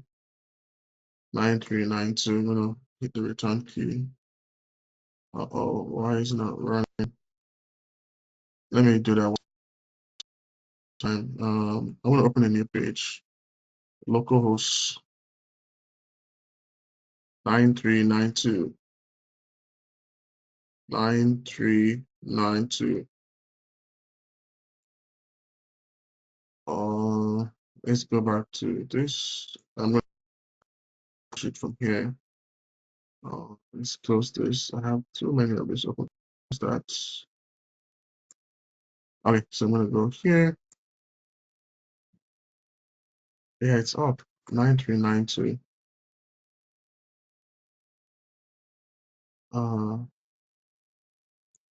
Let me see. Okay, so let me try one more time. That's what I thought. Yeah, okay. 9392. I'm gonna do it one more time. 9392. Okay, there we go. So once you set up, so the first time you install Greenbone, you need to run GVM setup. So once you set up, it's gonna ask for username and password. Once you're done, just click sign in. So once you're signed in, this is just a dashboard. But we're gonna do a scan right now. We're gonna do a vulnerability scan. So again, whatever you do here is the same thing we're gonna do with every other application, every other app scanner. It's the same process. So what we're gonna do is I'm gonna do a new scan. So I'm gonna go to scan, then I'm gonna actually run a new scan. Now you can either do a new scan with the wizard, or you can do it with just a new page. So I'm gonna open a new task, or you can do it with a wizard if you want to. Or you can just do a new task here. So new task. It's gonna ask us some question. What's the name of the scan? I want to give this a name. Now it's a good idea to always name your scan based on what you are doing. So I can say office or Toronto office scan. Let's call this Toronto office. So let's say I'm scanning my office in Toronto. So Toronto office scan. Then I want to put maybe a date, or I can just put the name. I'll put a date. So under the comments, so some will tell you comments, some will tell you description. It all depends. If it's comment, if it's description, you choose what it is. If it asks you for comment, you put comment. If it's description, you put description. So under the comment, I'm going to say VA scan on the 28th September 2024 or 2020, yeah, 2024. So I just give it, so I know exactly what. So I know I did this scan is for the vulnerability assessment scan for the 28th of September 2024. Now my target now for Greenbone, you need to already pre-configure all the targets. But let's say I'm doing an office I have not done before. I'm going to click on new, this new here. It's going to open up a new page, so I can put a new target. I can call this business website. So let's say it's a website. Let's say we have a website business. That's what I want to scan now. If I want to scan the office network, I can call this office network, whatever it is. Just give it a name. Then how do I want to find the host? You can find the host manually, or if you have a file that has all the hosts, you can just put it there. I want to put host as manual. I'm going to put the domain. I want to use my domain. Domain here. I'm going to use. Let me use this domain, for instance. I'm not excluding any hosts. What am I? So allow simultaneous scanning via environment. So this, if I have maybe a wide range of hosts, and I want to scan multiple hosts at the same time, just to save time, I'm going to click yes here, and I want to scan all the ports. I want to scan all the ports. I want to check also if the device is up and if the device is down. And if I want it to actually log in and do some testing through SSH, I can provide it SSH credential here, but I'm not doing any of that. I'm going to save this. That's my host information. Now, that's it. My host, elioja.com, is my target here. Alert, I can create certain alerts. So in case it finds certain things, do I want it to send an email to or send a message? If you want to do that, we can create alert from here. Just want to click alert. Then you can type in, describe your alert. What are you looking for? So let's say I'm looking for critical vulnerability. So looking for critical parameters. Now, what I'm going to do here is I can select event. I can either tell you to alert me when it is done, or maybe during the scan or whatever it is, or maybe when it's running the request or whatever it is. You can select when it should send this, when this alert should be triggered. So I'm going to do alert when it's done. And what event? So this is a new event. New. So this is the MVT is a vulnerability itself. I'm looking for a vulnerability that has a severity of at least. So let's say I want to look for a vulnerability that has a severity of at least one. If a vulnerability has a severity of at least one, send me an alert, right? And you can actually also filter down, what exactly you're looking for. But I'm going to leave it as a severity of one. And every other thing here, I'm going to leave it as it is. I'm just going to click save. That's it. So if it scans and it finds a vulnerability of at least one, it wants to put okay, yeah, sorry. Since we are doing email, let me see. Yeah. So how do I want it to email? I don't want it to alert me. I'm going to put email. I want to use registration. I'll use my email now. Uh, registration. That's not spelled correctly. Registration. Come on. Let's go with registration.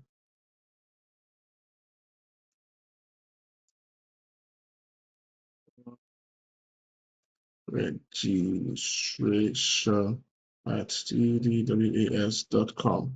All right, that's the email address I want to use. Yeah, forget the email is not correct. The email is probably not correct, but that's fine. So once I'm done with that, I'm going to click save. I'm going to click save. I'm going to wait for it to save. Okay, still, let me go back there. Come on. So from no reply at me.com. Just gonna put it at me.com. Email encryption. So this is just saying you want to encrypt the email, but I don't have any. I don't have any email encryption set up. So I'm gonna leave it as. I'm gonna click save. Now, when do I want to run this? So do I want to run? Maybe at intervals. You can select that, or we are just running it now. I just right now. So this is just you want to add the result to our assets. Yes, if you find it, if we don't scan, let's add the scan result to that asset. So when we go to look at that asset, we can see all the results from previous scan. Once I'm done, I'm just going to click OK. I'm going to click save. Now this is our scan scheduled here. Now I can come in here and just click on the play button to start the scan. So once I click on the play button, it's going to start the scan. Now it's requesting the scan. We're going to wait for it. It's going to run through all of that process. And we're going to wait for it to. So once it's done with the scan, it's going to tell us it's done with the scan. So right now it's just running the scan. And we're just going to wait for it. Again, if you want to scan a network, an entire network, you can scan a network too. Whatever you want to scan, you can just put it in there. Again, what I mentioned is if you know how to do one, you can do for anything. Now, I'm really hoping that my Nexus will be done before we are done, so I can also show you Nexus, how to do it on Nexus. I hope it's going to be done by then. But let's wait. This is still scanning.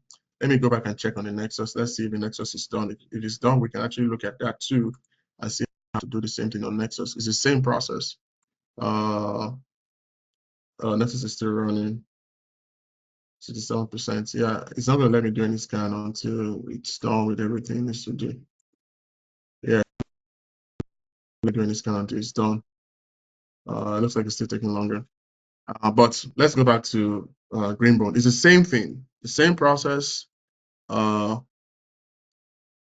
Yes, so for Nexus, unfortunately, we have to wait for the plugins to be done.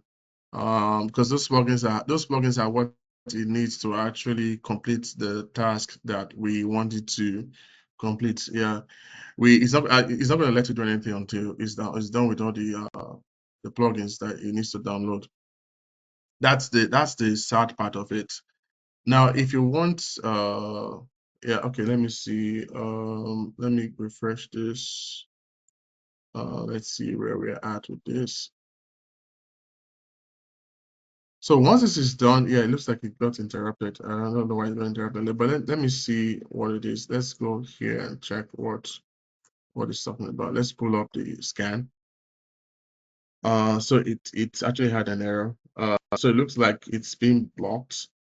Again, it's possible it's been blocked by a firewall, but which is okay, which is totally fine. Now, what I'm going to do is this. I'm going to pull up my IP address actually. Hold on. Let me pull up an IP. Let me use an IP address. I'm going to pull up another IP address here. I'm going to use that to scan. Just 1 second. Let me scan this. I know there are vulnerabilities. I'm going to scan the host that I know has vulnerabilities, so you can actually see those vulnerabilities. Just give me 1 second. I'm just pulling up my command prompt. I want to see what the IP address is for that host. I'm just gonna pull up my. Okay, let's do.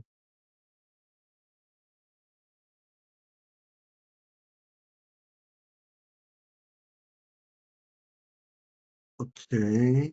All right. Let me see. Do I have an IP address for that? 1 second. I think I do have an IP address I can scan. I'm just looking up a vulnerable IP address that I know. I have a device on the network that is vulnerable that I use from time to time, but I want to use that device for a test. Okay, so this is being blocked. I'm going to do another scan. So this time around, I'm going to scan a host that I know for sure is vulnerable. So I'm just going to do a new scan. I'm going to do a new scan here, new task.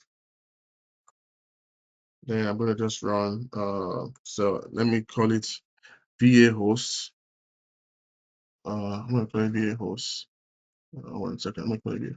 There's a host that is vulnerable. I'm going to use that so we can see some result. VA host. I'm going to call this scan of VA host. Again, remember to put comments. Yeah, why is it giving me all of this? Scan of VA host. All right, so I'm going to select target host. I'm going to just a new one, a new target. I'm going to call this. I'm going to say this is VA host, and it's going to be manual. I'm going to put an IP address there, 10.10. Let me see what the IP. Oh no, it's not 10.10. It's 10.0. I'm going to 10.0.0.22. That's the IP that I'm using.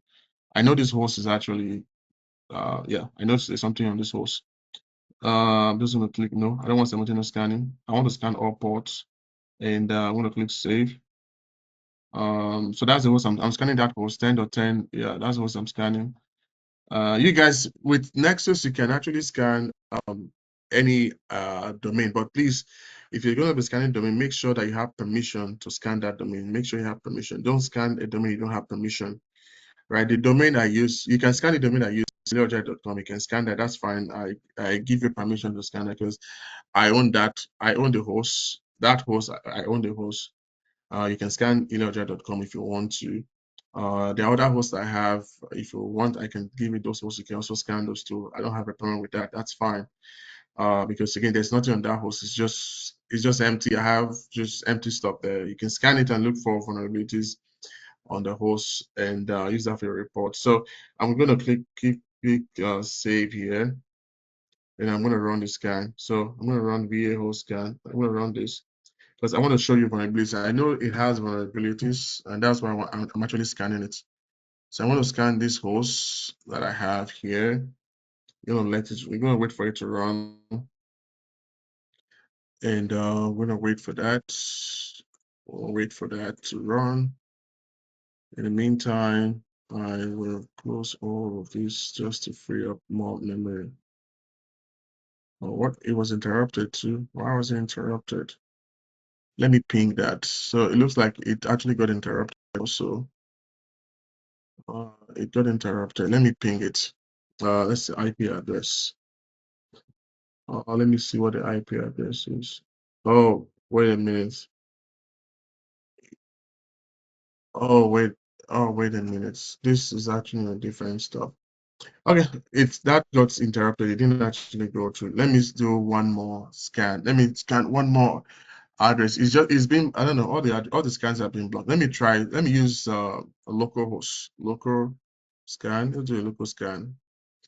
I'm going to scan an address that I know here. I'm going to use this 127.0.0. I'm going to use localhost here, and I'm just going to skip on that, and I'm going to scan this.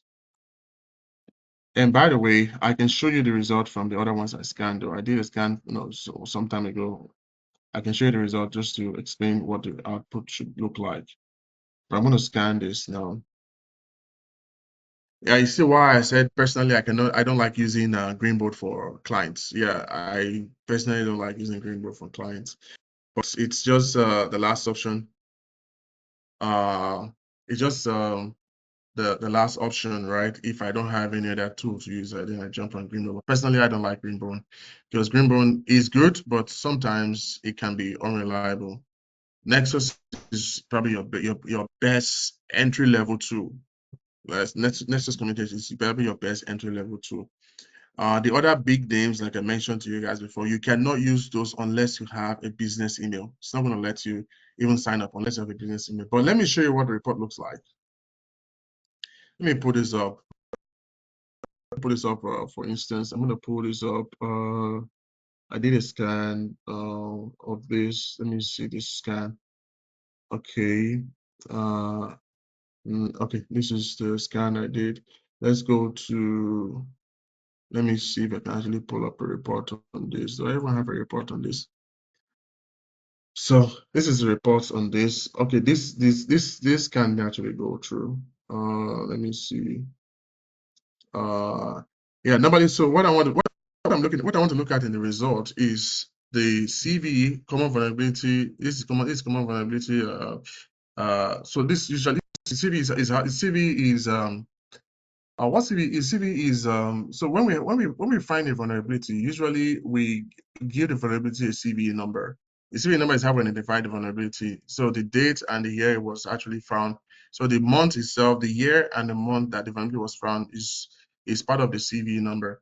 So so that's what I'm looking for. That's what I want to look for. Look for the CVE number and look for the application itself that has that vulnerability. This is one of the common things that I want to look out for. But let me go back here. I know I did a successful scan sometime a long time ago with this. Let me check this one out. No, this didn't go through. Let me see. No, I don't have a report for this. Let me go back. Yeah, let me go back to my scan. I want to just see if I can configure just anything to work. Since Nexus is still taking time. Let me actually check Nexus again. I just hope it's done this time around. Let's check Nexus. Oh, how many percent do I have? 79%. Don't worry, guys. We probably if you guys don't mind, we probably extend by half an hour. Just I want to make sure Nexus is done so I can actually show you. Yeah, I don't know why it's taking longer. I think because I probably have other things running. Yeah, Greenbone, like I told you guys on the onset, I will not personally use this for my clients. This is just for me to teach. But for clients, no, I wouldn't use Greenbone for my clients. It's a great tool, but something can be unreliable. Okay, wait, looks like I actually have a report here. Let me actually check it. I think I probably have one of my old reports, but I can't even pull it up. Let's go back here and look at results. Let me see if I can find anything from the results. No, there's nothing yet. Greenbone can be unreliable. That's just one thing I would say. It can be very unreliable. That's why I don't personally like using it for clients. But for teaching, yes, I don't have a problem. It's fine for teaching, but not for clients. Client reports, no. Teaching, yes. 1 second, let me look at why this is even giving me this problem. So I'm just kind of chill and wait for Nexus to be done. Just trying to wait to see for Nexus to be done. Let me go back and check this out. Let's go to network. Yeah, it's breached. Yeah, it's breached. Let me go here and see.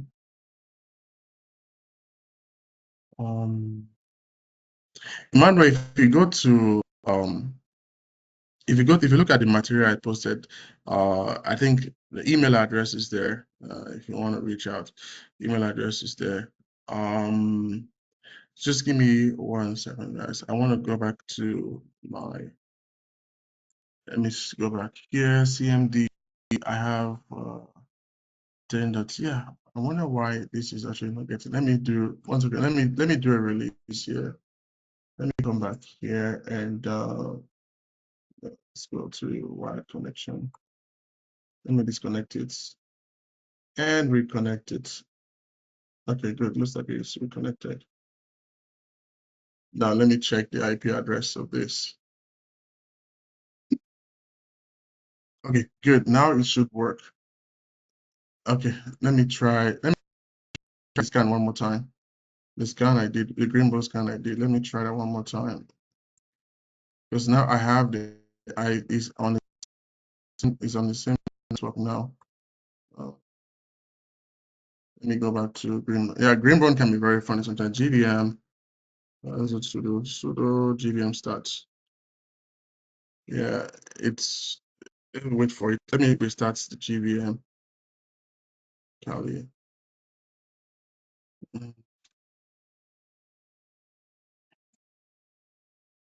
Let me restart Kali and let me restart GVM. Let's do it. Let's do the scan one more time. Okay, it's already running. Okay, good. That's fine. Yeah, sometimes you need to run it again, even if you close the session or close the your terminal. Sometimes you might need to restart it again. And the 127.0.0. Yeah, let's try this. I'm gonna try the scan again that I was trying to do earlier. Because that network is up now. Let me try the scan one more time. This I think it was this. Yeah, it was this one. Let me try this again.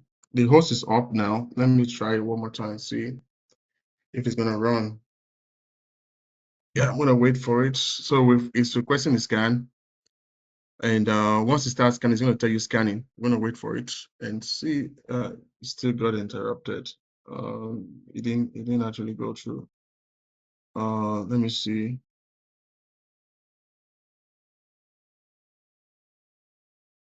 It didn't even tell me why it's interrupted. That's the thing. Yeah, that's the problem I have with Greenbow. It doesn't tell you nothing. It's just uh it's just if it doesn't work, it doesn't work. It won't tell you why it's not working. Let me try to use a different let me try to use something different. Let's look at permissions. Yeah, my permission, yeah, permission is good. Everything is good. It's just if it doesn't want to work, it doesn't work. That's the thing with Greenbow. So if any of you is considering doing this for business, please don't use Greenbow for your clients. It might just frustrate you or you might be disappointed. But it's a great tool if you want to learn how to do scanning. It's a good tool. Yeah, when it works, it's perfect. 1 second. Come on, task. Yes. Okay, let's go. New task here. New task. No, let me use the wizard. Let's try the wizard. I'm gonna try the wizard. Let's use the wizard. I'm gonna just scan. I'm gonna scan 170.0.0.1. Just gonna just do a scan. Just end scan. This one.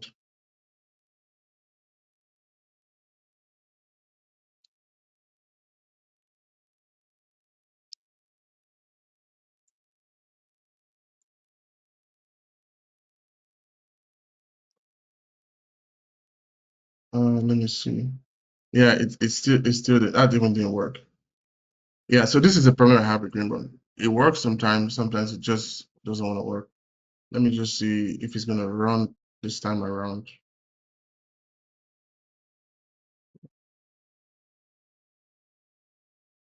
Yeah, it got interrupted again. Yeah, it's not reliable. David, is yours completed? Your Nexus, is your Nexus done?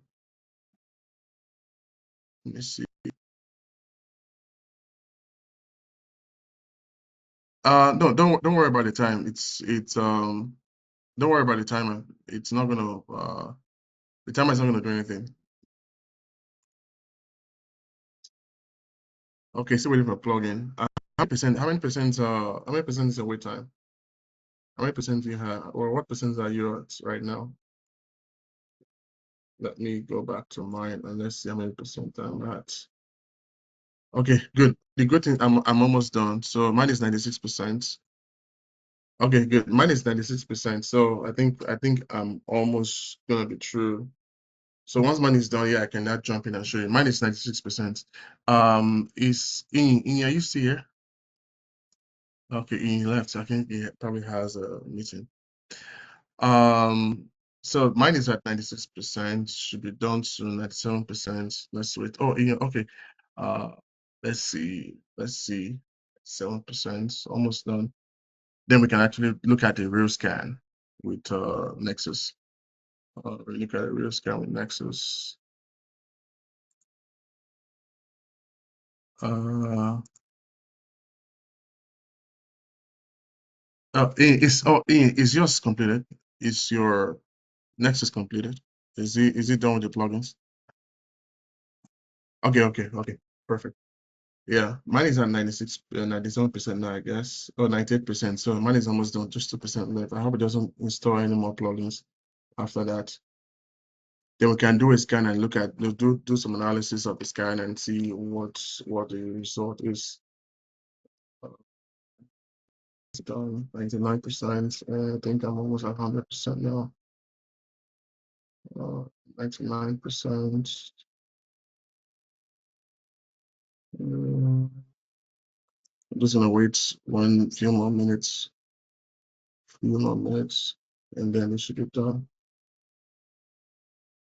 Let's see, 99%.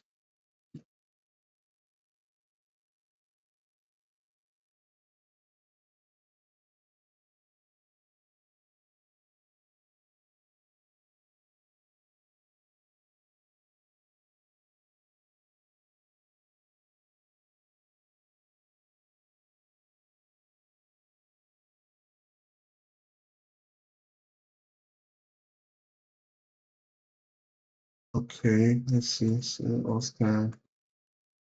Let's put in a new folder.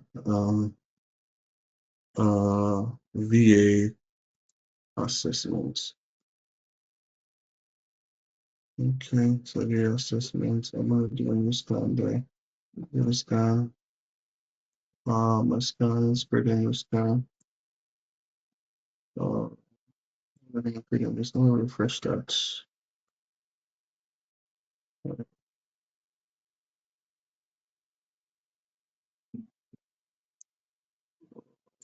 Scan.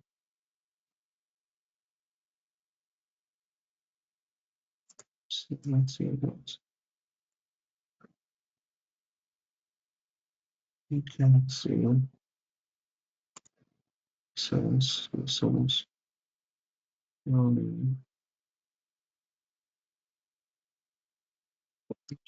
Analysis.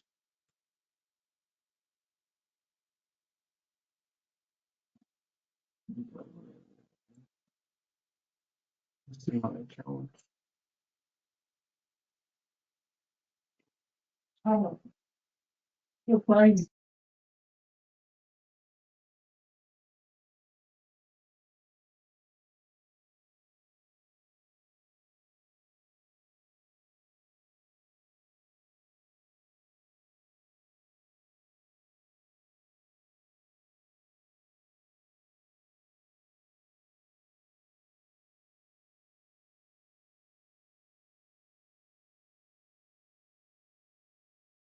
Okay, so let's take a look at don't tell me you want me to put in my license. Let me actually cancel that. That's not letting me do any of that. Let me go back on my account. Let's do registration. Registration.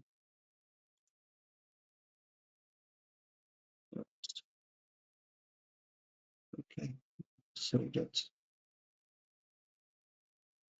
so that's so Okay, let's do that. Volume performance, security, everything is good. Let's go. Don't tell me it wants me to. Let me sign out. Sign out. Let's sign back in. Um,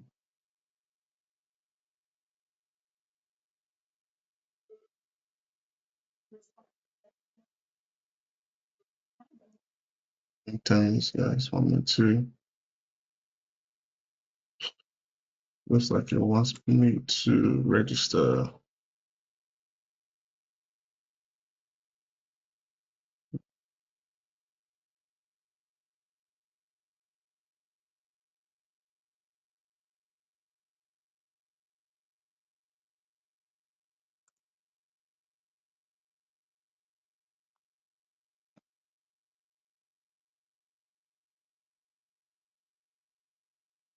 Okay.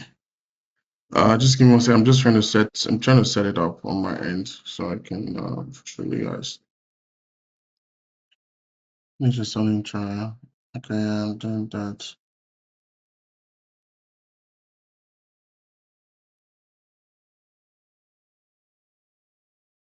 Um, I'm gonna give another 5 minutes. Just wait and see if you guys can actually catch up. Then I'll just start my.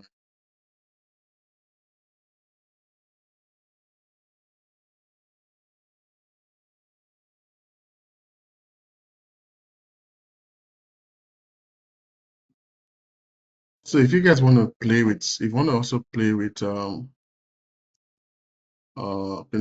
I was going to show you. I was going to give you another one you guys can actually play with if you want to.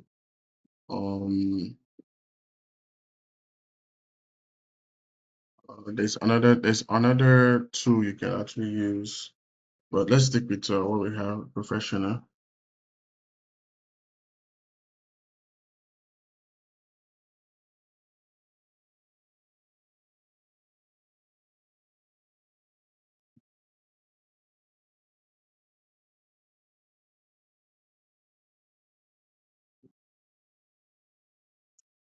Okay, let me come back here. All right, okay, it looks like it's ready now. So now it's ready. I think it's ready to go now. Good. All right, so my trial has been unlocked. So now I can actually do my scans. So I'm going to cancel that. All right. So my trial has been unlocked. Now you guys will not see the trial because you guys are not doing trial. I'm doing so I'm doing okay, good. David, yours is ready. Okay. Yeah, I'm doing the professional. That's why I had to wait for the trial to unlock. So you can create a new scan. Now you can create a folder here to keep things organized. Maybe if you have this and you're working with maybe you have 10 clients you're working with, you can create a folder for each of your clients here just to keep this organized. And I'm gonna click on start a new scan. So let's say I'm doing it for this client.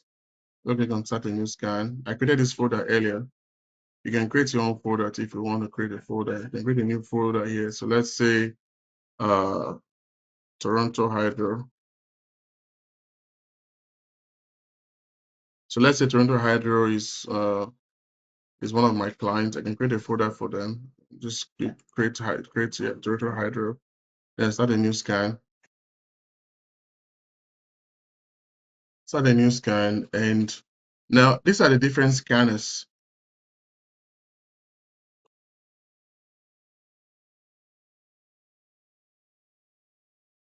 Okay.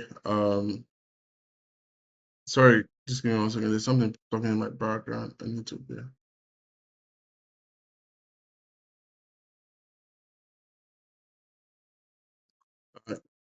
Killer. Sorry, 1 second.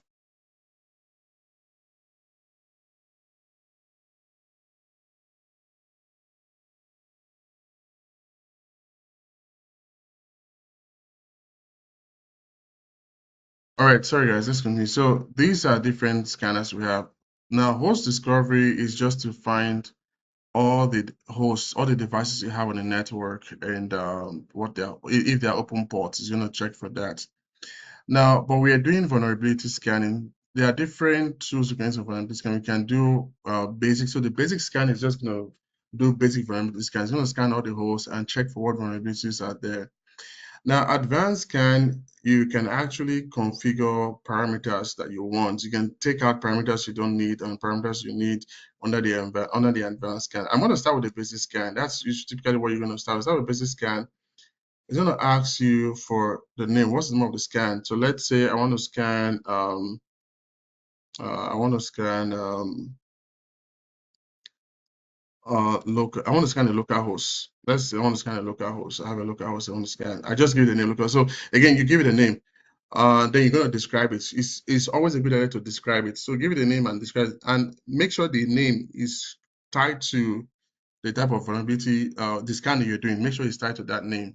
The description, I'm going to say this is a scan to check how vulnerable our local network is. So something like that, right? And I want to say this under this folder. Now the target is going to be, what device am I scanning? You know, earlier I told you guys I have a device, I have a network here that I know it's is vulnerable. Or better still, let's just scan. Let me scan the one I gave you for eleoja.com. So that I want to scan this host. That's what I want to scan, eleoja.com, right? And if you have any file you want to upload, you can upload any file, maybe credentials or whatever, you can upload it there. And now I don't know if you guys actually see this live results under your stuff, under yours, because you guys have the community edition. Yeah, you can scan a domain. Yes, you can scan domain, you can scan IP, whatever you want to scan, domain, IP, whatever you want to scan, you can put anything there. So I want to see live result after I'm done. I'm going to save this. Now I'm going to go to Toronto 100. So this is my scan. Once I'm done with the setup, I'm just going to click on play to launch the scan. Now you're just going to wait for the scan to run. Like you can see right here that this scan is live, right? And the scan is running. So all you do after this is just go back, sip your coffee, and just wait for the scan to be done. Once the scan is done, we're going to see the result, but we're just going to wait for it, let it run, and yeah, we're going to let it run. Let's let it run for some time, and then we're going to come back and look at what the result is.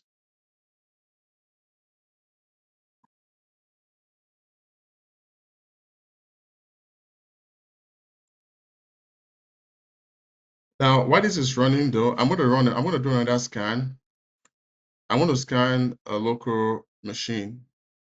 I'm going to do a basic scan also. I'm going to just scan a local machine. So let me say my local drive. I give a description. Then I'm going to put an IP address. Again, by the way, you can scan more than one host and more than one domain under if you want. You can put more than one.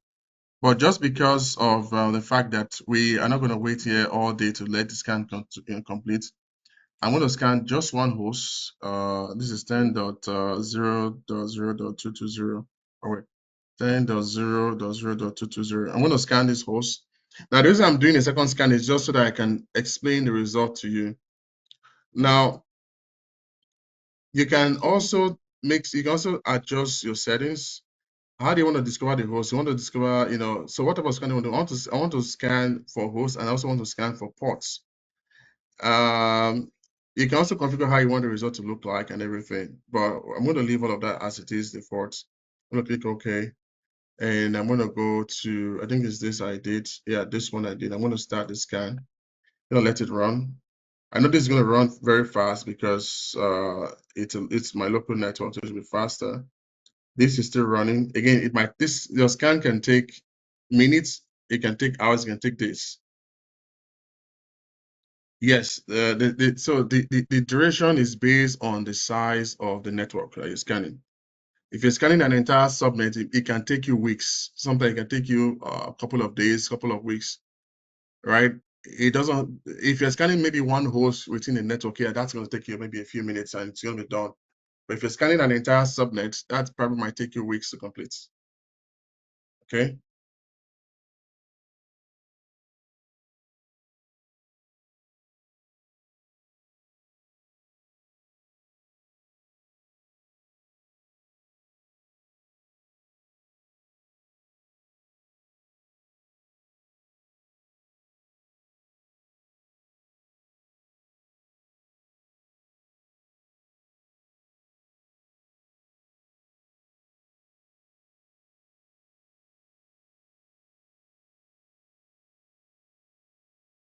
All right, so let's look at this is still running. Okay, looks like this is done. Oh no, this is still running. This is still running. Toronto Hydro is still running too. Um, let me see. This is Toronto Hydro. Let me see. I can actually stop this now. Let's just see the results. I just want to see this. Let's just see the results. See the result of see what it found. So if I click on it just to see the results, so right now it did a scan of, so it found 105 vulnerabilities. That's interesting. So of all the vulnerabilities it found, the highest was CVSS score. Oh, so no, okay, no, it's using CVSS version 3. That's what it's using for the scan. So we scanned one host, and they actually, okay, they actually 9 vulnerabilities. I was wondering why it is 105. I'm going to say that it's not that bad, but we found 9 vulnerabilities. These are the vulnerabilities I found. Now you can actually click on each of these to look to actually go deeper into the vulnerability. So this is what they found. It found this Microsoft SMB services detection, right? An SMB server is running on this port, and so SMB is a protocol that Windows network used to transfer files between client and server. Now, the important thing here that we want to look at for is our um our vulnerabilities. Let's look at the categorization of the vulnerabilities. So there are 9 vulnerabilities here. It looks like the vulnerabilities that I have actually they are not critical vulnerabilities. Yeah, they're not critical vulnerabilities, right? Because otherwise, it's actually again, it didn't complete the scan. That's why it's not giving me CVSS score. But I don't think they are critical vulnerabilities, right? It's 100% critical. No, I don't think it's critical vulnerability, but it's going to tell you if it's critical, if it's high, if it's medium. So what we'll do once we get that number is we'll go to, like, this is going to give us a CVSS score. For example, if it's CVSS of 10, we're going to open it and see what the vulnerability is. So this is the vulnerability itself. So this is describing the vulnerability that I found, right? And it's telling us that telling us that the CIFS server is running also on port 445. Now, what would you do again, if you are just a vulnerability assessor? What you would do is you might not find a remediation for this, or better still, I can take this itself. I wish there was a CVSS number. It was a CVSS number. What we'll do is we'll go to CVSS score. No, no, not even scored now. Let me see. CVSS. Yeah. No, not. Let me check this one. Let's check this. I think it's first. Let me see. No, not this site. There's a site that actually tells you how to actually deal with. Oh no, not CVSS. CVEs rather, not CVSS. But the CVSS score, like I told you, if it's higher than 5, is something that is critical. It's something that we need to look at. Now, another thing you can do is you can actually take, as if you are the one to remediate it. Again, for the most part, most organizations will hire you to find vulnerabilities and you're not remediating. All you're doing is just finding vulnerabilities. Once you're done with vulnerabilities, the next thing you're going to do is just to get the reports like this. So get the reports and you choose what reports you want. So I'm going to do complete list of vulnerability that was found. Yeah, so I'm going to do this. Once I do this, I want the PDF reports. What you're going to do in essence is, yeah, this is not even showing me everything. Hold on, let me move this here. So let me bring it back, see if it's going to show you. At the bottom there will be generate report at the bottom, but mine is not showing. My screen is cutting it off. So if you click on, so at the bottom, so when you click this, at the bottom here, I think because of my, let me see. Okay, good. You're gonna click generate reports. So it's gonna generate the report. You're gonna wait for the generate report. It's generating a report right now. We're gonna wait for it. Once it's done the report, it's gonna download the report. This report is what you will now present to the organization. Now, the report itself, you can customize it. You can go in there and customize the reports to show maybe your business logo, your business, everything. So the client doesn't know that you're even using Nessus. It's going to show your logo and everything. So now the report is ready. This is my report right here. Now, again, this is because it's trial. That's why it has all this. But I can go in there and change all of this. Change the logo to my logo and look at the breakdown of the reports. It tells me, again, we didn't complete the scan. That's why this is not giving us complete information. If we completed the scan, it would have given us the CVSS number, right? The CVSS number is just the severity, your common vulnerability. So it tells you about the severity though. So okay, yeah, this all it found because the reporting, but it's going to give us the CVSS number, and it will also tell you what it thinks you can do to remediate the problem. So you see how all these tools actually help you to do vulnerability. It helps you do your vulnerability scanning. Yeah, this is still running. This is still running. It's going to take some time. So it tells you how to remediate. It tells you what you need to do. And in case you are the, like I say, in case you are the person who is actually going to fix all this problem and you want to try to fix the problem, you're going to go one after the other. So this, for instance, this scan we did here, for instance, what I would do is I'll go to each vulnerability, like this, go to the vulnerability tab. Then I'm going to go to each of these one after the other and look at each of them. I'm going to start, remember what I said before, you start with the critical. So the ones that are critical, the ones that are critical is ones that you're going to start with. So any CVSS of, I think, 8, 9, 10, those are going to be critical. It's going to actually show you here. So you start with those. You open each of them like this. You're going to open each one like this. Look at what the issue is. Okay. Once you find the issue, it also gives you a link to a page that talks about that problem. So this is a problem here. This is the issue. Port 53 is open. So what's port 53? Oh, port 53 is actually DNS. Do I need this port open or not? Again, is something you're going to have it. It's something you're going to discuss with the business. Do you need that port open? What are the risks? It's also going to give you. It's going to give you the risk information here. Oh, what are the risks of having this port open? You're going to have all of that information right here. So based on that risk, and based on the risk, you can go back to the business and say, okay, this is what we found, and these are the risks involved, and these are our recommendation. But like I mentioned before, when you generate the report here is going to be detailed and it's going to give you all of that information. You can add to the report, you can remove from the report, depends on what you want to do. Okay. And once you're done with all of that, you can present that to the business. This is our report, and then let the business do what they want to do. Right? Any question though? It's pretty straightforward. It's not actually difficult. It's pretty straightforward. Any question? Any question, guys, about this?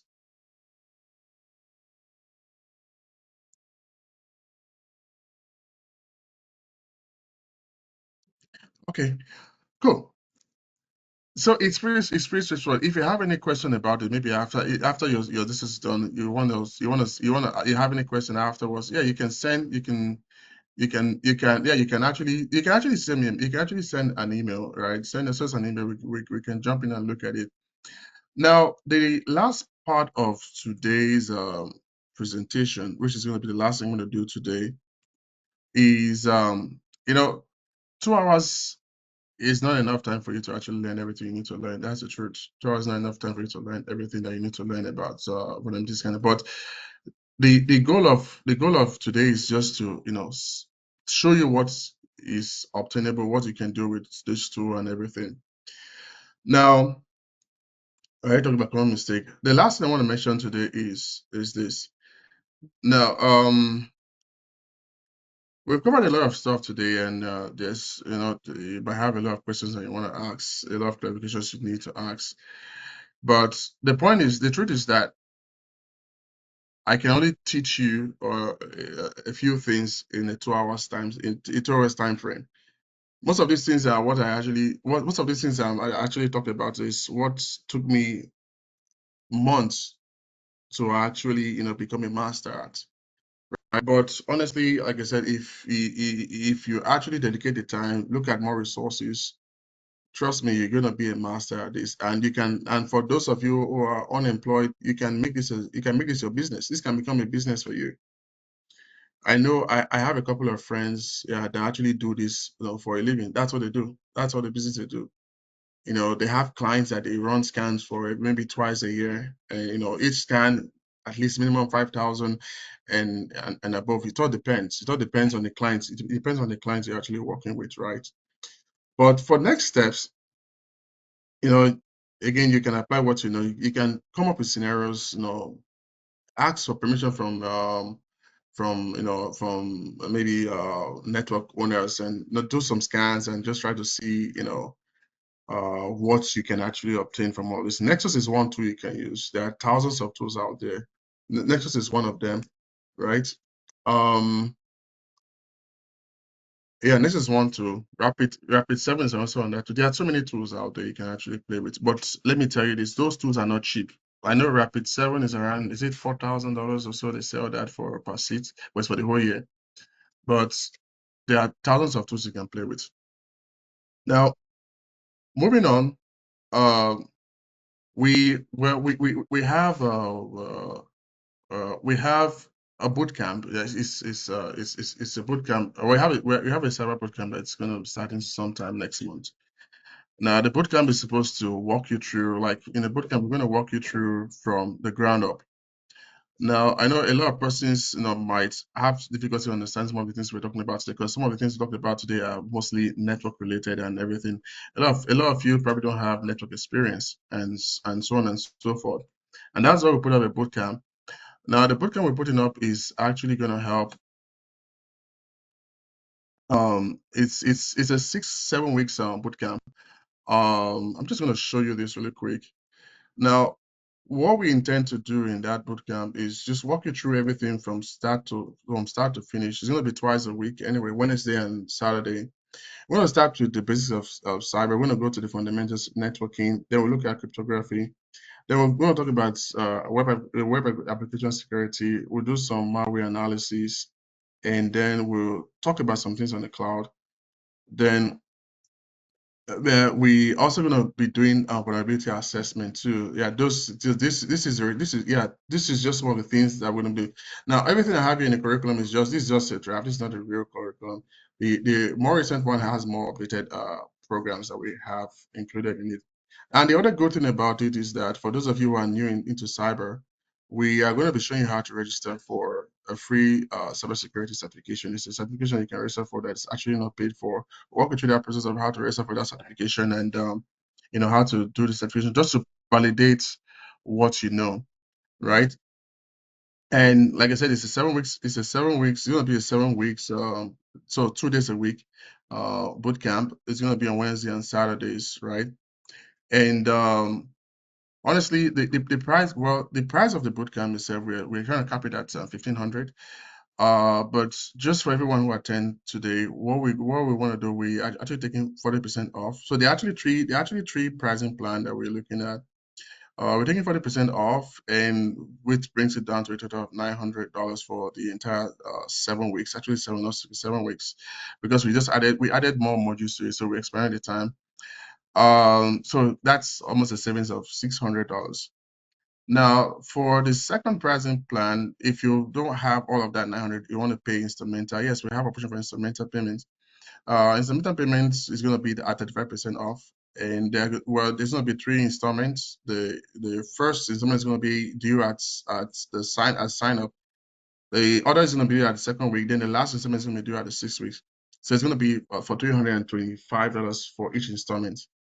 Now, the last part is, if you want to attend the bootcamp and you have other persons you want to refer. Now, if you refer up to 3 persons, we're actually going to be giving you $100 off. So whether you're doing instrumental payment or you're doing a full payment, it's going to be 100%, $100 off. So if if the payment was 900, with 100% off, it's going to become $800. Now the same thing for the instrumental payments. We're going to be taking additional $100 off from what you're supposed to pay, right? And yeah, so this is just explaining. This is just going to explain the whole. This is explaining the whole thing. Now, if you actually want to sign up for this, at the end of this webinar, I'm going to be sending additional material, as well as additional link, which you can use for sign up. Or if you have any question or any doubts about anything, please don't hesitate to send an email. If you look in the document that I sent to you, yeah, you can talk if you want to talk. If the document I sent to you earlier, it has the content. It has I believe it has. I don't know if it has a phone number. I know it has an email. Let me see. Let me pull up the document. I know I made the document earlier today. Um, let me go to the end. So it has our email there and phone number. If you look for the phone, if you go to our website, there's a phone number on the website. You can call that number. If you go to, let me see.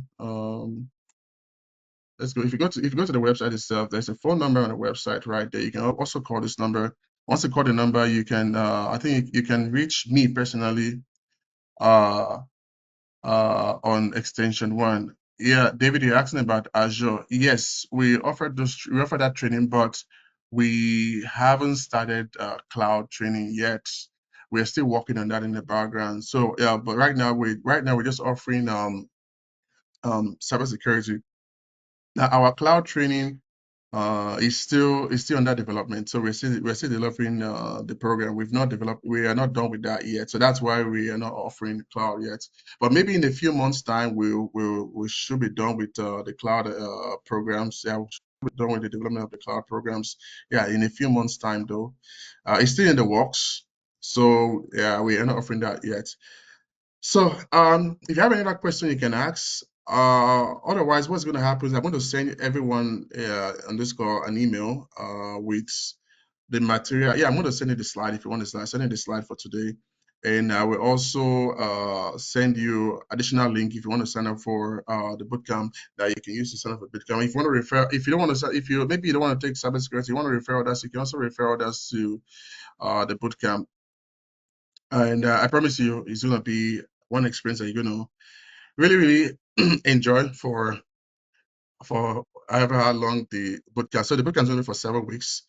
Wednesday and Saturday. It's going to be starting next month. The exact dates, I will communicate that in the correspondent that I'm going to send after the webinar. Now, the correspondent might come in later tonight, or it might come in tomorrow, or maybe latest Monday. You're going to get the correspondent. All right. Any other question, guys? And if you need to talk, like I said, you can send an email or you can call this number. I think my extension is extension 1. I believe I can't remember, I'm not sure what it is now, but maybe extension 1 or yeah. I think extension 1 usually will come to me. But yeah, if you want to talk, yeah, you can just let us know. All right. Any other question, guys, before we call it a day for today? All right, in the absence of question, please continue with the Nexus. If you run into any issues, guys, if you run into any, now you don't have to sign up you don't have to be in the bootcamp to ask questions. If you run into any issues with the scan, just send an email to hello@tws.com. Emmanuel, Emmanuel, I'll reach out to you personally. Emmanuel. I'll reach out to you through email personally, okay? Don't worry, I'll reach out to you personally, Emmanuel. All right. Thank you so much, guys. I really appreciate you guys. And you all have a great rest of the day. I'll talk to you guys some other time. Have a good one, guys.